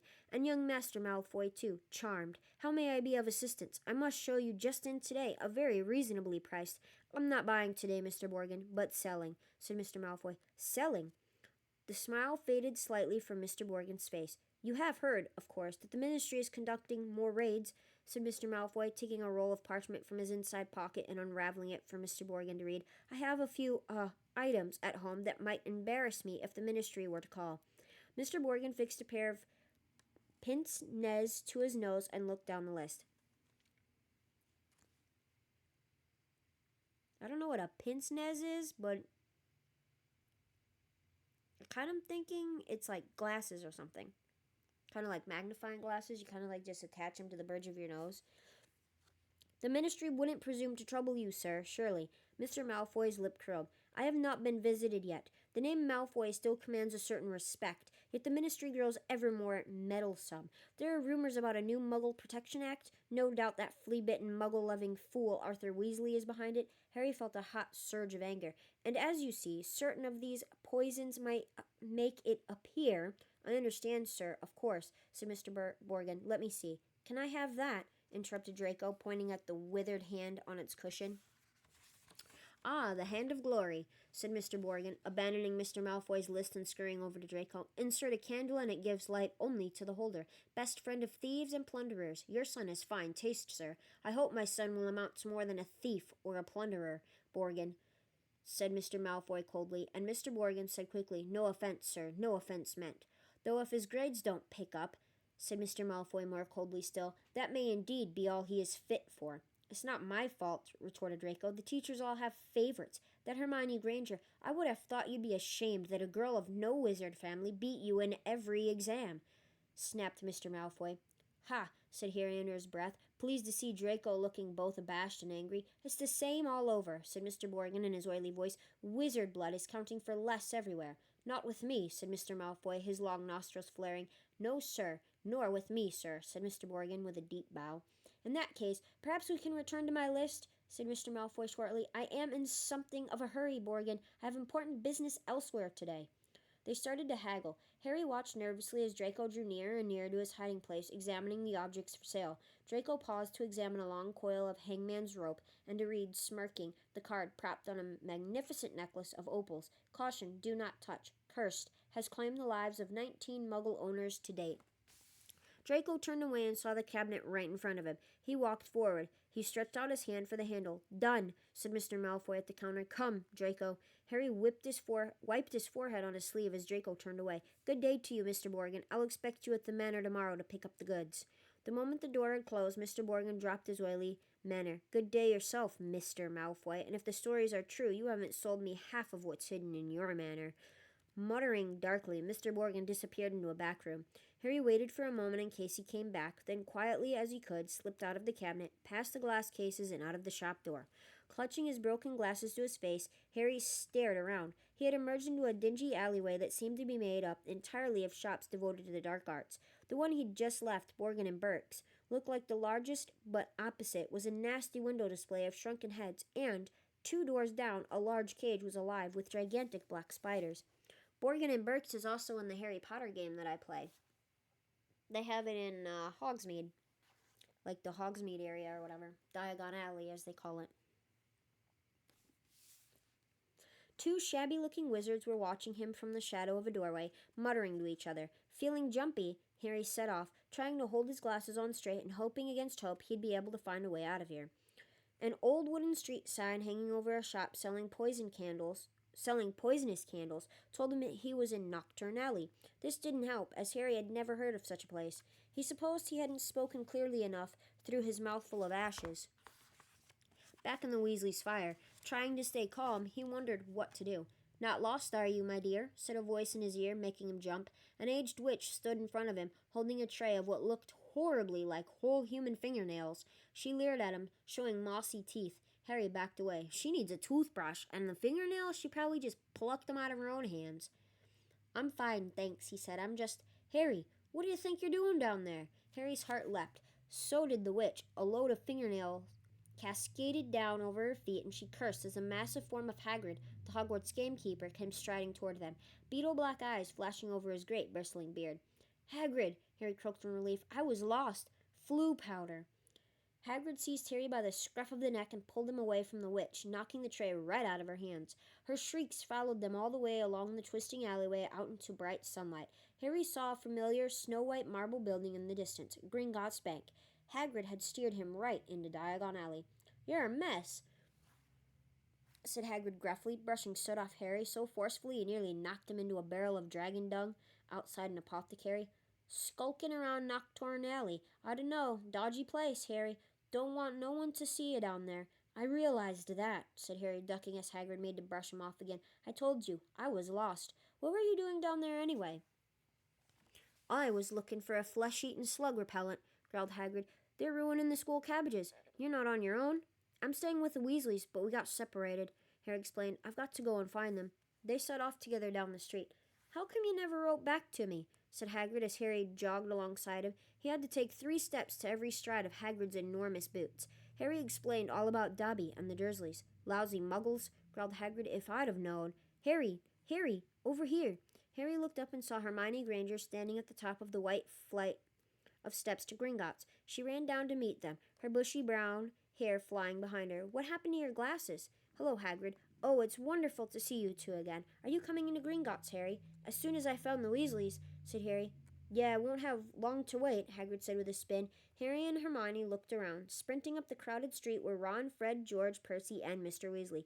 "Harry," Mr. Weasley panted, "we hoped you'd only gone one grade too far."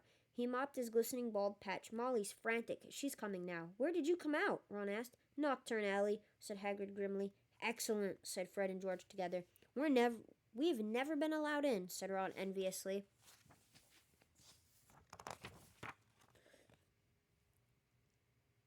I should ruddy well think not, growled Hagrid.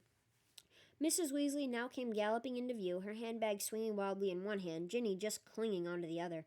"Oh, Harry! Oh, my dear! You could have been anywhere!" Gasping for breath, she pulled a large clothes brush out of her bag and began sweeping off the soot Hagrid hadn't managed to beat away. Mr. Weasley took Harry's glasses, gave them a tap of his wand, and returned them good as new. "Well, gotta be off," said Hagrid, who was having his hand wrung by Mrs. Weasley. "Knockturn Alley, if you hadn't found him, Hagrid. See you at Hogwarts," and he strode away, head and shoulders taller than anyone else in the packed street. "Guess who I saw in Borgin and Burke's?" Harry asked Ron and Hermione as they climbed the Gringotts steps. "Malfoy and his father." "Did Lucius Malfoy buy anything?" said Mr. Weasley sharply behind them. "No, he was selling." "So he's worried," said Mr. Weasley with a grim satisfaction. "Oh, I'd love to get Lucius Malfoy for something." "You'd be careful, Arthur," said Mrs. Weasley sharply as they were bowed into the bank by a goblin at the door. "That family's trouble. Don't go biting off more than you can chew." "So you don't think I'm a match for Lucius Malfoy?" said Mr. Weasley indignantly, but he was distracted almost at once by the sight of Hermione's parents, who were standing nervously at the counter that ran all along the great marble hall, waiting for Hermione to introduce them. "But you're muggles," said Mr. Weasley delightedly. "We must have a drink. What's that you've got there? Oh, you're changing muggle money? Molly, look." He pointed excitedly at the 10-pound notes in Mr. Granger's hand. "Meet you back here," Ron said to Hermione, as the Weasleys and Harry were led off to their underground vaults by another Gringotts goblin. The vaults were reached by means of small goblin-driven carts that sped along a miniature train tracks through the bank's underground tunnels. Harry enjoyed the breakneck journey down to the Weasleys' vault, but felt dreadful, far worse than he had in Knockturn Alley when it was opened. There was a very small pile of silver sickles inside, and just one gold galleon. Mrs. Weasley felt right into the corners before sweeping the whole lot into her bag. Harry felt even worse when they reached his vault. He tried to block the contents from view as he hastily shoved handfuls of coins into a leather bag. Back outside on the marble steps, they all separated. Percy muttered vaguely about needing a new quill. Fred and George had spotted their friend from Hogwarts, Lee Jordan. Mrs. Weasley and Ginny were going to a second-hand robe shop. Mr. Weasley was insisting on taking the Grangers off to the Leaky Cauldron for a drink. "We'll all meet at Flourish and Blott's in an hour to buy your schoolbooks," said Mrs. Weasley, setting off with Ginny. "And not one step down Knockturn Alley," she shouted at the twins' retreating backs. Harry, Ron, and Hermione strolled off along the winding cobbled street, the bag of gold, silver, and bronze jangling cheerfully in Harry's pocket was clamoring to be spent. So he bought 3 large strawberry and peanut butter ice creams, which they slurped happily as they wandered up the alley, examining the fascinating shop windows. Ron gazed longingly at a full set of Chudley cannon robes in the windows of quality Quidditch supplies, until Hermione dragged them off to buy ink and parchment next door. In Gamble and Japp's Wizarding Joke Shop, they met Fred, George, and Lee Jordan, who were stocking up on Dr. Filibuster's fabulous Wet Start, no heat fireworks, and in a tiny junk shop full of broken wands, lopsided brass scales, and old cloaks covered in potion stains, they found Percy, deeply immersed in a small and deeply boring book called Prefects Who Gained Power. A study of Hogwarts prefects and their latter careers, Ron read aloud off the back cover. "That sounds fascinating." "Go away," Percy snapped.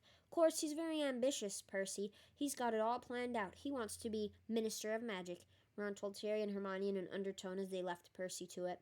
An hour later, they headed for Flourish and Blott's. They were by no means the only ones making their way to the bookshop. As they approached it, they saw to their surprise a large crowd jostling outside the doors, trying to get in. The reason for this was proclaimed by a large banner stretched across the upper windows.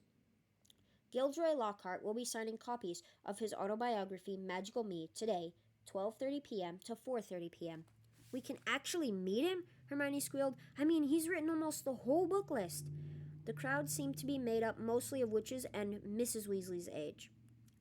The crowd seemed to be made up of mostly of witches around Mrs. Weasley's age. A harassed-looking wizard stood at the door, saying calmly, "Please, ladies, don't push. There, mind the books now." Harry, Ron, and Hermione squeezed inside. A long line wound right to the back of the shop, where Gilderoy Lockhart was signing his books. They each grabbed a copy of the Standard Book of Spells, Grade 2, and sneaked up the line to where the rest of the Weasleys were standing with Mr. and Mrs. Granger. "Oh, there you are. Good," said Mrs. Weasley. She sounded breathless and kept patting her hair. "We'll be able to see him in a minute." Gilderoy Lockhart came slowly into view. Seated at a table surrounded by large pictures of his own face, all winking and flashing dazzling white teeth at the crowd, the real Lockhart was wearing robes of forget-me-not blue that exactly matched his eyes. His pointed wizard's hat was set at a jaunty angle on his wavy hair.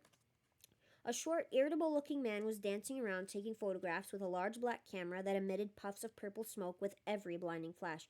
"Out of the way there," he snarled at Ron, moving back to get a better shot. "This is for the Daily Prophet." "Big deal," said Ron, rubbing his foot where the photographer had stepped on it. Gilderoy Lockhart heard him. He looked up. He saw Ron and then saw Harry. He stared.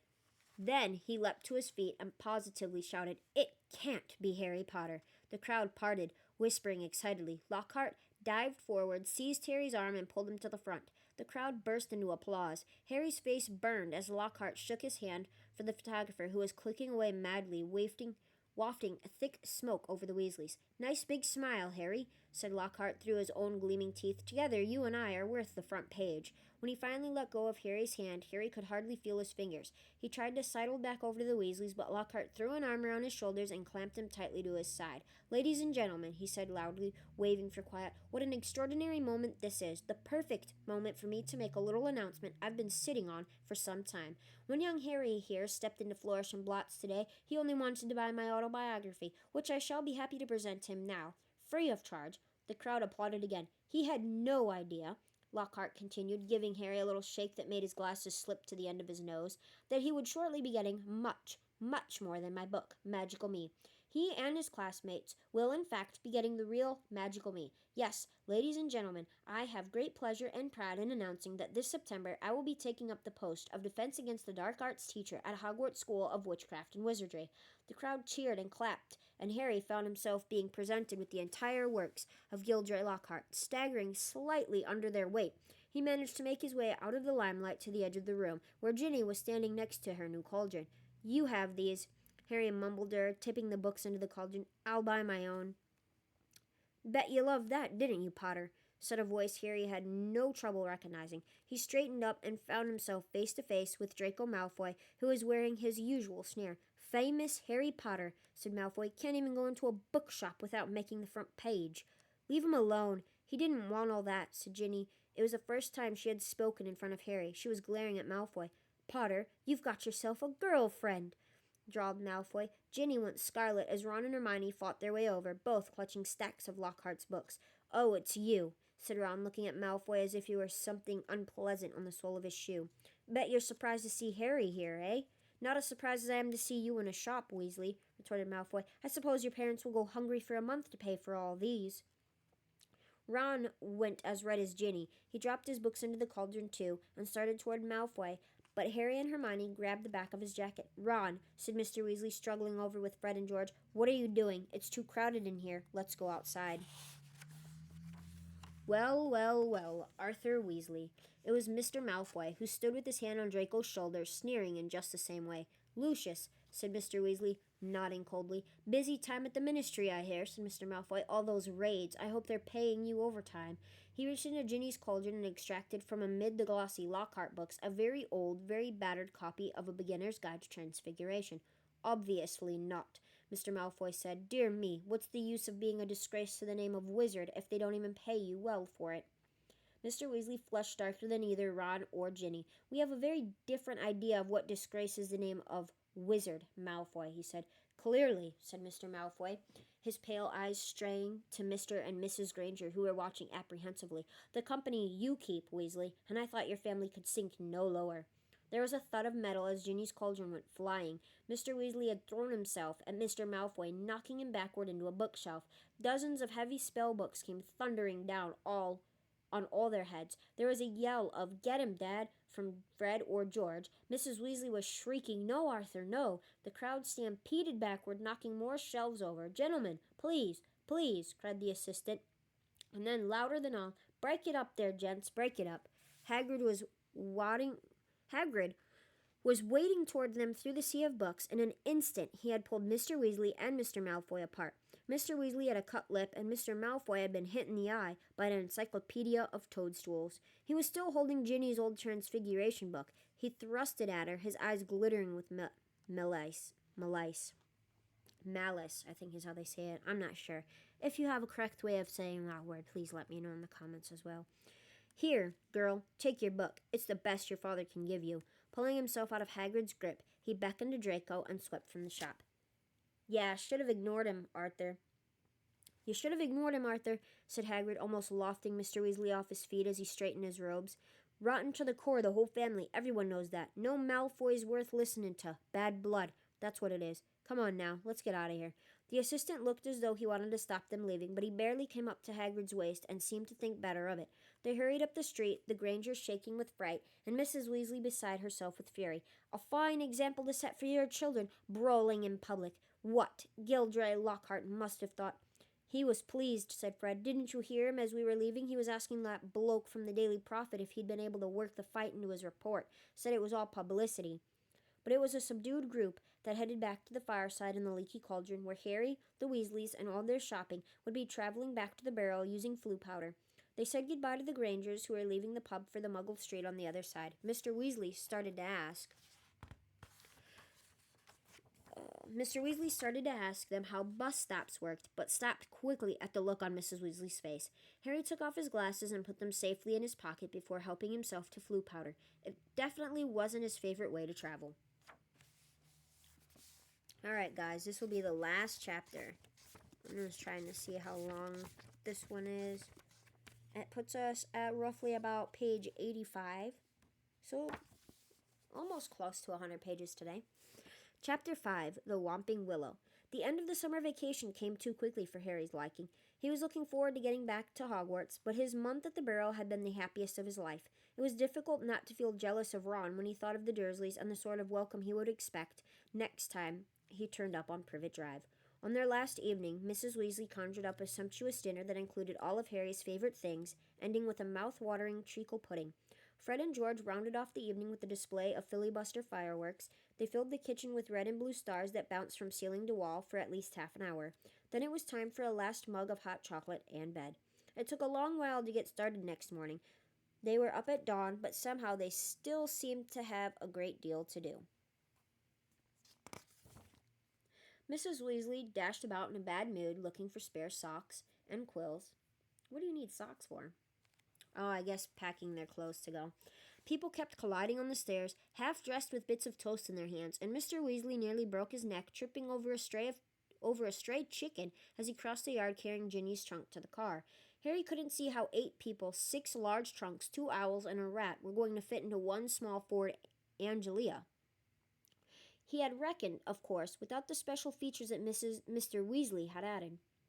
"Not a word to Molly," he whispered to Harry as he opened the trunk and showed him how it had been magically expanded so that the luggage fitted easily. When at last they were all in the car, Mrs. Weasley glanced into the back seat, where Harry, Ron, Fred, George, and Percy were all sitting comfortably side by side, and said, "Muggles do know more than we give them credit for, don't they?" She and Ginny got into the front seat, which had been stretched so that it resembled a park bench. I mean, you'd never know it was this roomy from the outside, would you? Mr. Weasley started up the engine, and they trundled out of the yard, Harry turning back for a last look at the house. He barely had time to wonder when he'd see it again when they were back. George had forgotten his box of filibuster fireworks. 5 minutes after that, they skidded to a halt in the yard so that Fred could run in for his broomstick. They had almost reached the highway when Ginny shrieked that she'd left her diary. By the time she had clambered back into the car, they were running very late, and tempers were running high. Mr. Weasley glanced at his watch and then at his wife. "Molly, dear." "No, Arthur. No one would see. This little button here is an invisibility booster I installed. That'd get us up in the air, then we fly above the clouds. We'd be there in 10 minutes, and no one would be any the wiser." "I said no, Arthur. Not in broad daylight." They reached King's Cross at 11:15. Mr. Weasley dashed across the road to get trolleys for their trunks, and they all hurried into the station. Harry had caught the Hogwarts Express the previous year. The tricky part was getting onto platform 9 3/4, which wasn't visible to the Muggle eye. What you had to do was walk through the solid barrier dividing platforms 9 and 10. It didn't hurt, but it had to be done carefully so that none of the Muggles noticed you vanishing. "Percy first," said Mrs. Weasley, looking nervously at the clock overhead, which showed they had only 5 minutes to disappear casually through the barrier. Percy strode briskly forward and vanished. Mr. Weasley went next. Fred and George followed. "I'll take Ginny, and you two come right after us," Mrs. Weasley told Harry and Ron, grabbing Ginny's hand and setting off. In the blink of an eye, they were gone. "Let's go together. We've only got a minute," Ron said to Harry. Harry made sure that Hedwig's cage was safely wedged on top of his trunk and wheeled his trolley around to face the barrier. He felt perfectly confident. This wasn't nearly as uncomfortable as using Floo powder. Both of them bent low over the handles of their trolleys and walked purposefully toward the barrier, gathering speed. A few feet away from it, they broke into a run and crash! Both trolleys hit the barrier and bounced backward. Ron's trunk flew off with a loud thump. Harry was knocked off his feet, and Hedwig's cage bounced onto the shiny floor, and she rolled away, shrieking indignantly. People all around them stared, and a guard nearby yelled, "What in blazes do you think you're doing?" "Lost control of the trolley," Harry gasped, clutching his ribs as he got up. Ron ran to pick up Hedwig, who was causing such a scene that there was a lot of muttering about cruelty to animals from the surrounding crowd. "We can't get through?" Harry hissed to Ron. "I don't know." Ron looked wildly around. A dozen curious people were still watching them. "We're going to miss the train," Ron whispered. "I don't understand why the gateway sealed itself." Harry looked up at the giant clock with a sickening feeling in the pit of his stomach. 10 seconds. 9 seconds. He wheeled his trolley forward cautiously until it was right against the barrier and pushed with all his might. The metal remained solid. 3 seconds. 2 seconds. 1 second. "It's gone," said Ron, sounding stunned. "The train's left. What if Mom and Dad can't get back through to us? Have you got any Muggle money?" Harry gave a hollow laugh. "The Dursleys haven't given me pocket money for about 6 years." Ron pressed his ear to the cold barrier. "Can't hear a thing," he said tensely. "What are we going to do? I don't know how long it'll take Mom and Dad to get back to us." They looked around. People were still watching them, mainly because of Hedwig's continuing screeches. "I think we better go and wait by the car," said Harry. "We're attracting too much attention." "Harry," said Ron, his eyes gleaming. "The car." "What about it?" "We can fly the car to Hogwarts." "But I thought—" "We're stuck, right? And we've got to get to school, haven't we? And even underage wizards are allowed to use magic if it's a real emergency. Section 19 or something of the restriction of thingy." "But your Mom and Dad," said Harry, pushing against the barrier again in the vain hope that it would give way. "How will they get home?" "They don't need the car," said Ron impatiently. "They know how to apparate. Just vanish and reappear at home. The only bother with Floo powder in the car because we're all underage and we're not allowed to apparate yet." Harry's feeling of panic turned suddenly to excitement. "Can you fly it?" "No problem," said Ron, wheeling his trolley around to face the exit. "Come on, let's go. If we hurry, we'll be able to follow the Hogwarts Express." And they marched off through the crowd of curious muggles, out of the station and back onto the side road where the old Ford Angelio was parked. Ron unlocked the cavernous trunk with a series of taps from his wand. They heaved their luggage back in, put Hedwig on the back seat, and got into the front. "Check that no one's watching," said Ron, starting the ignition with another tap of his wand. Harry stuck his head out of the window. Traffic was rumbling along the main road ahead, but their street was empty. "Okay," he said. Ron pressed a tiny silver button on the dashboard. The car around them vanished, and so did they. Harry could feel the seat vibrating beneath him, hear the engine, feel his hands on his knees and his glasses on his nose. But for all he could see, he had become a pair of eyeballs floating a few feet above the ground in a dingy street full of parked cars. "Let's go," said Ron's voice from his right. And the ground and the dirty buildings on either side fell away, dropping out of sight as the car rose. In seconds, the whole of London lay smoky and glittering below them. Then there was a popping noise, and the car, Harry and Ron, reappeared.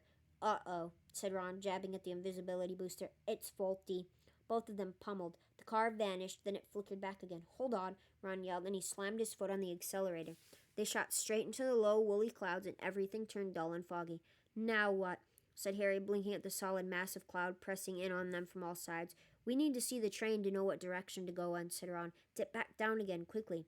They dropped back beneath the clouds and twisted around in their seats, squinting at the ground. "I can see it," Harry yelled. Right ahead.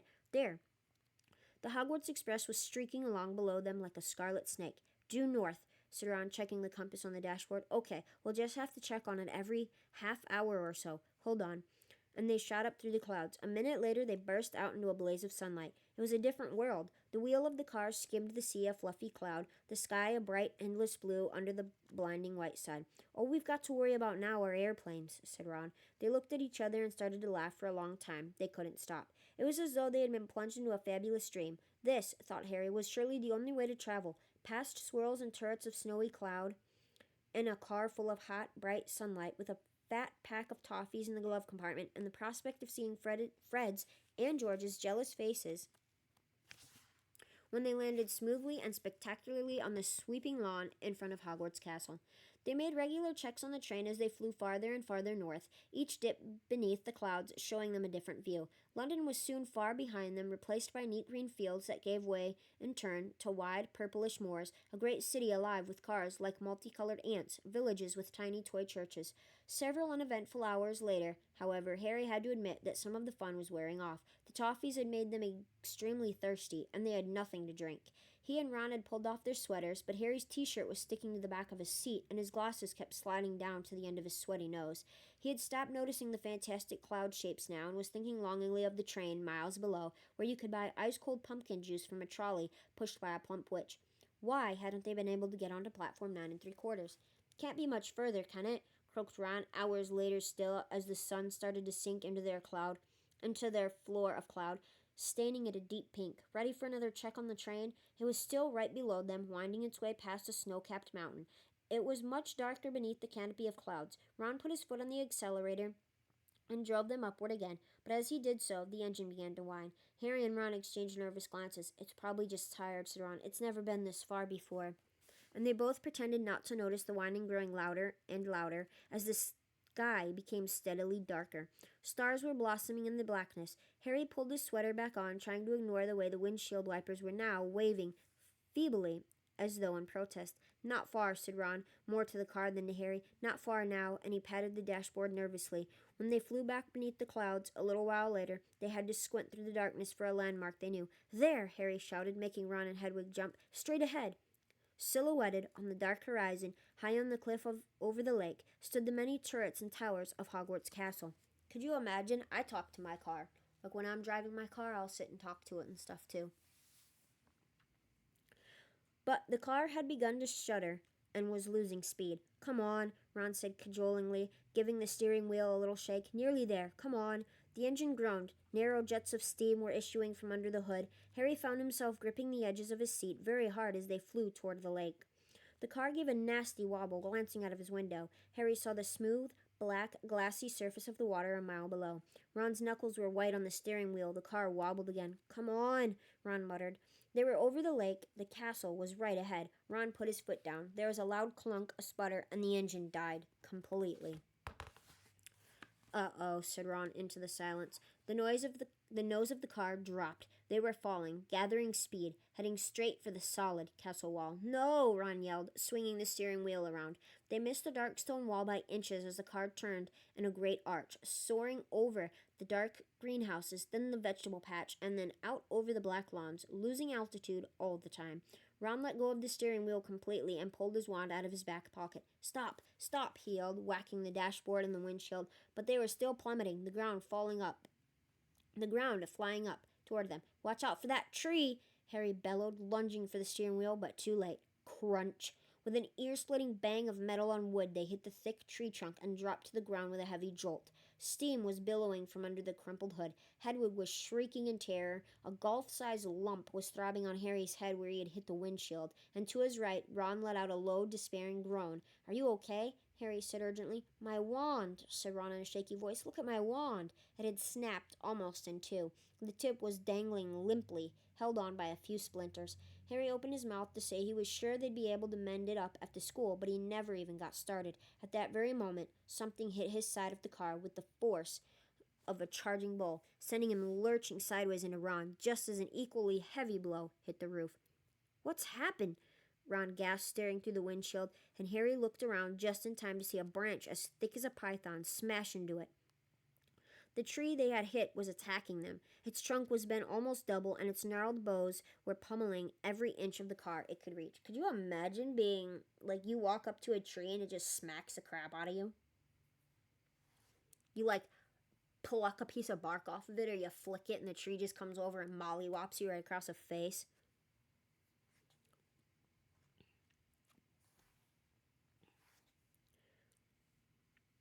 "Ah," said Ron as another twisted limb punched a large dent into his door. The windshield was now trembling under a hail of blows from knuckle-like twigs, and a branch as thick as a battering ram was pounding furiously on the roof, which seemed to be caving. "Run for it," Ron shouted, throwing his full weight against his door, but next second he had been knocked backward into Harry's lap by a vicious uppercut from another branch. "We're done for," he moaned as the ceiling sagged, but suddenly the floor of the car was vibrating. The engine had restarted. "Reverse," Harry yelled, and the car shot backward. The tree was still trying to hit them. They could hear its roots creaking as it almost ripped itself up, lashing out at them as they sped out of reach. That, panted Ron, was close.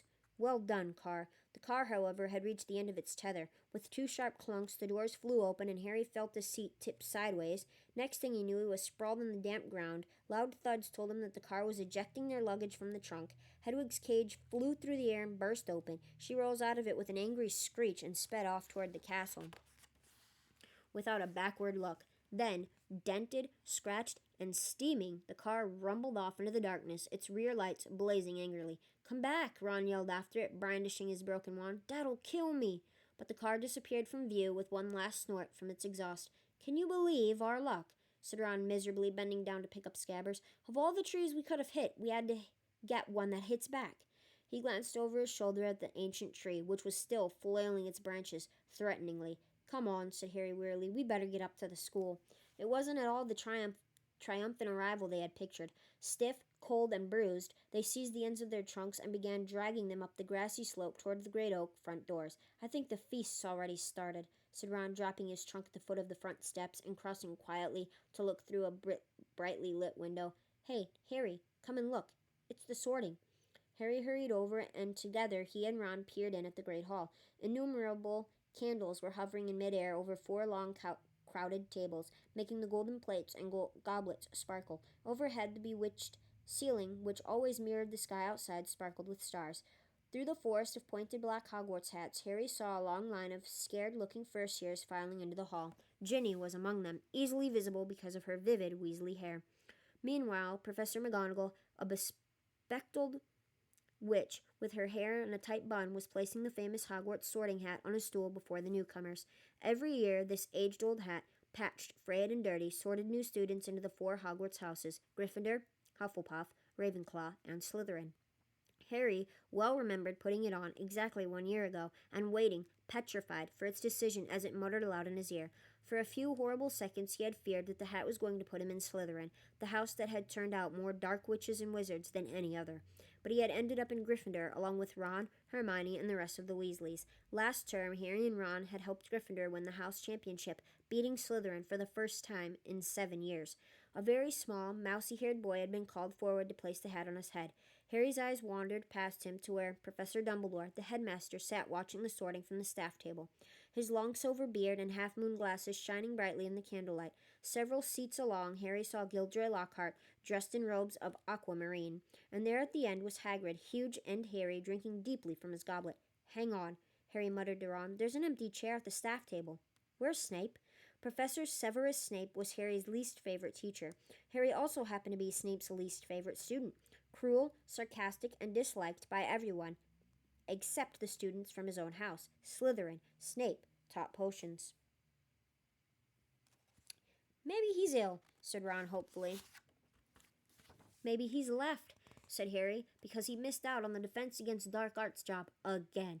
Or he might have been sacked," said Ron enthusiastically. "I mean, everyone hates him. Or maybe," said a very cold voice right behind him, "he's waiting to hear why you two didn't arrive on the school train." Harry spun around. There, his black robes rippling in a cold breeze, stood Severus Snape. He was a thin man with sallow skin, a hooked nose, a greasy, shoulder-length black hair, and at this moment he was smiling in a way that told Harry he and Ron were in very deep trouble. "Follow me," said Snape. Not daring even to look at each other, Harry and Ron followed Snape up the steps into the vast, echoing entrance hall, which was lit with flaming torches. A delicious smell of food was wafting from the great hall, but Snape led them away from the warmth and light, down a narrow stone staircase that led into the dungeons. "In," he said, opening a door halfway down the cold passageway and pointing. They entered Snape's office, shivering. The shadowy walls were lined with shelves of large glass jars, in which floated all manner of revolting things Harry didn't really want to know the name of at the moment. The fireplace was dark and empty. Snape closed the door and turned to look at them. "So," he said softly, "the train isn't good enough for the famous Harry Potter and his faithful sidekick Weasley. Wanted to arrive with a bang, did we, boys?" "No, sir. It was the barrier at King's Cross. It—" "Silence," said Snape coldly. "What have you done with the car?"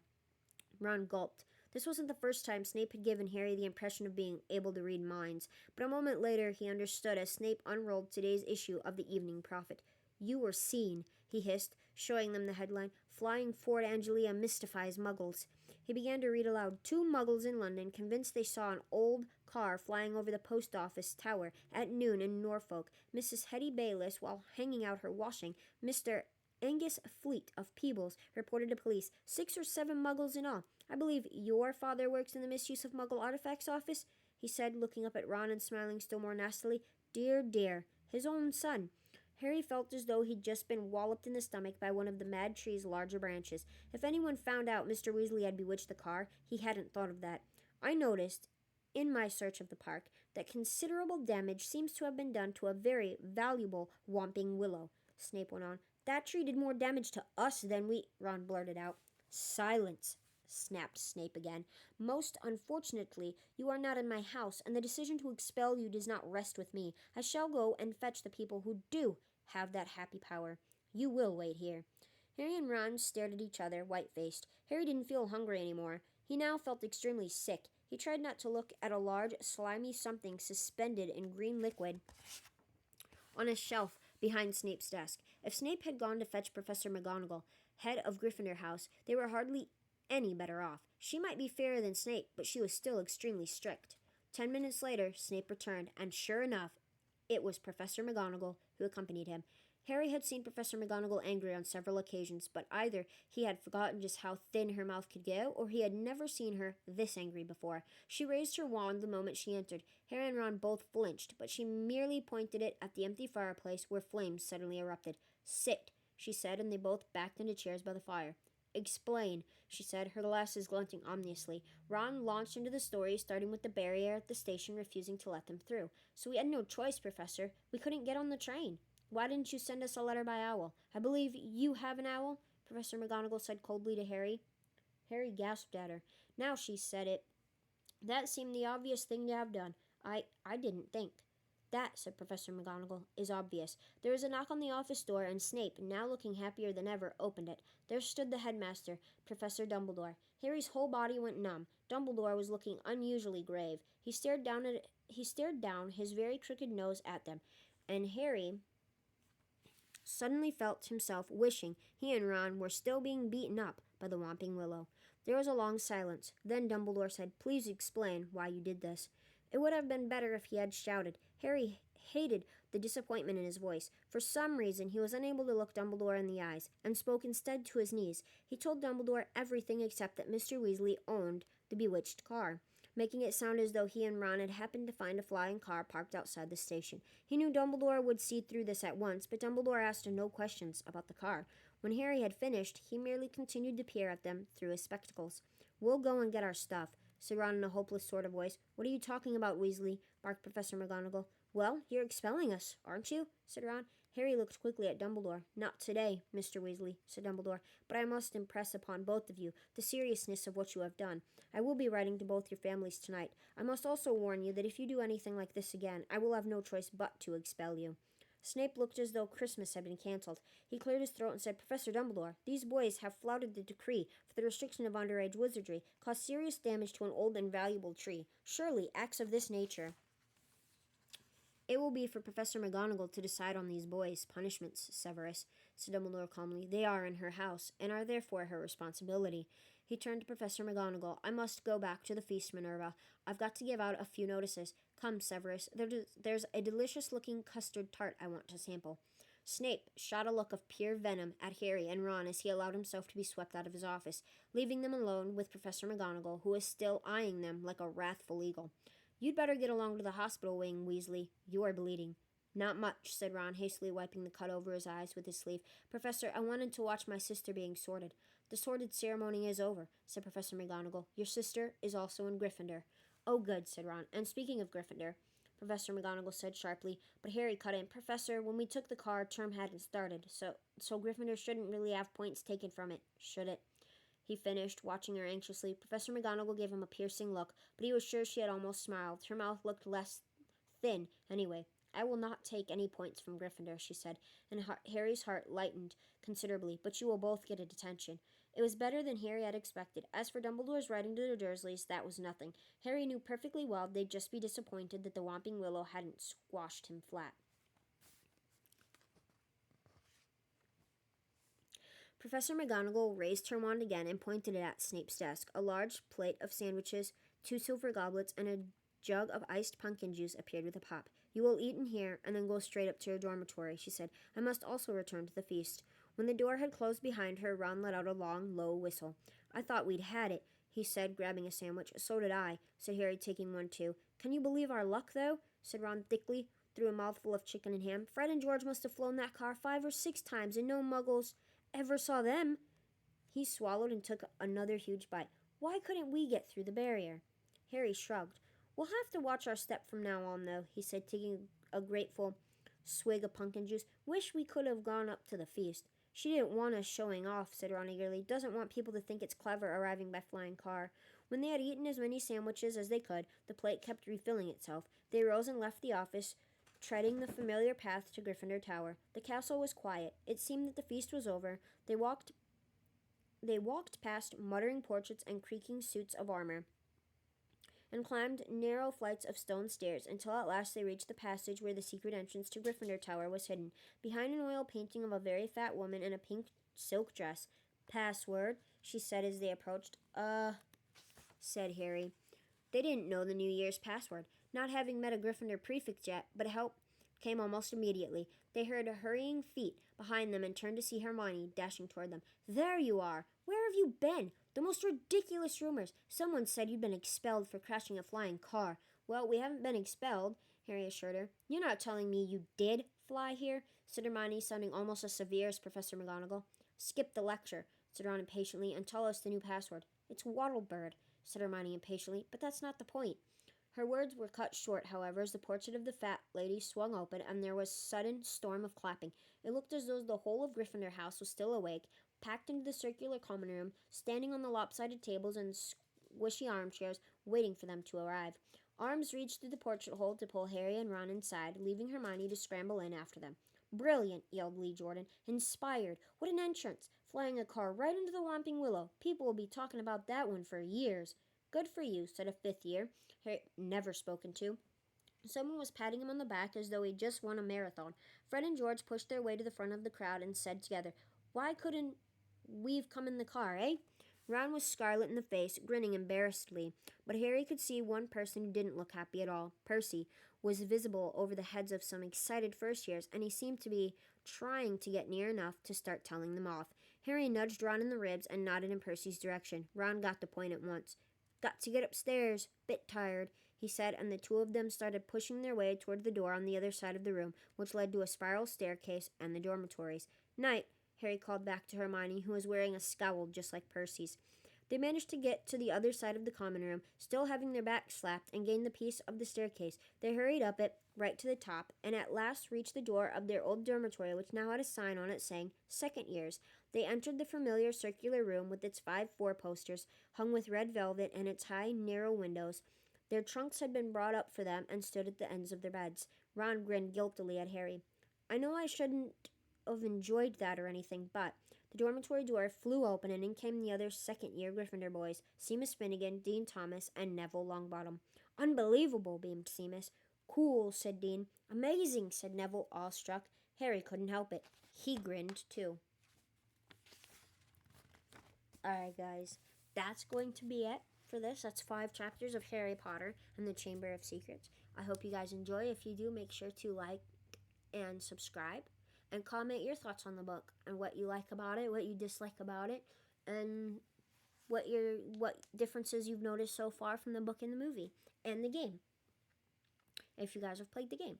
Alright, thanks for listening to my read along with me. This is Baby Hulkridge. I hope y'all have a fantastic rest of your day. Much love, guys. Bye!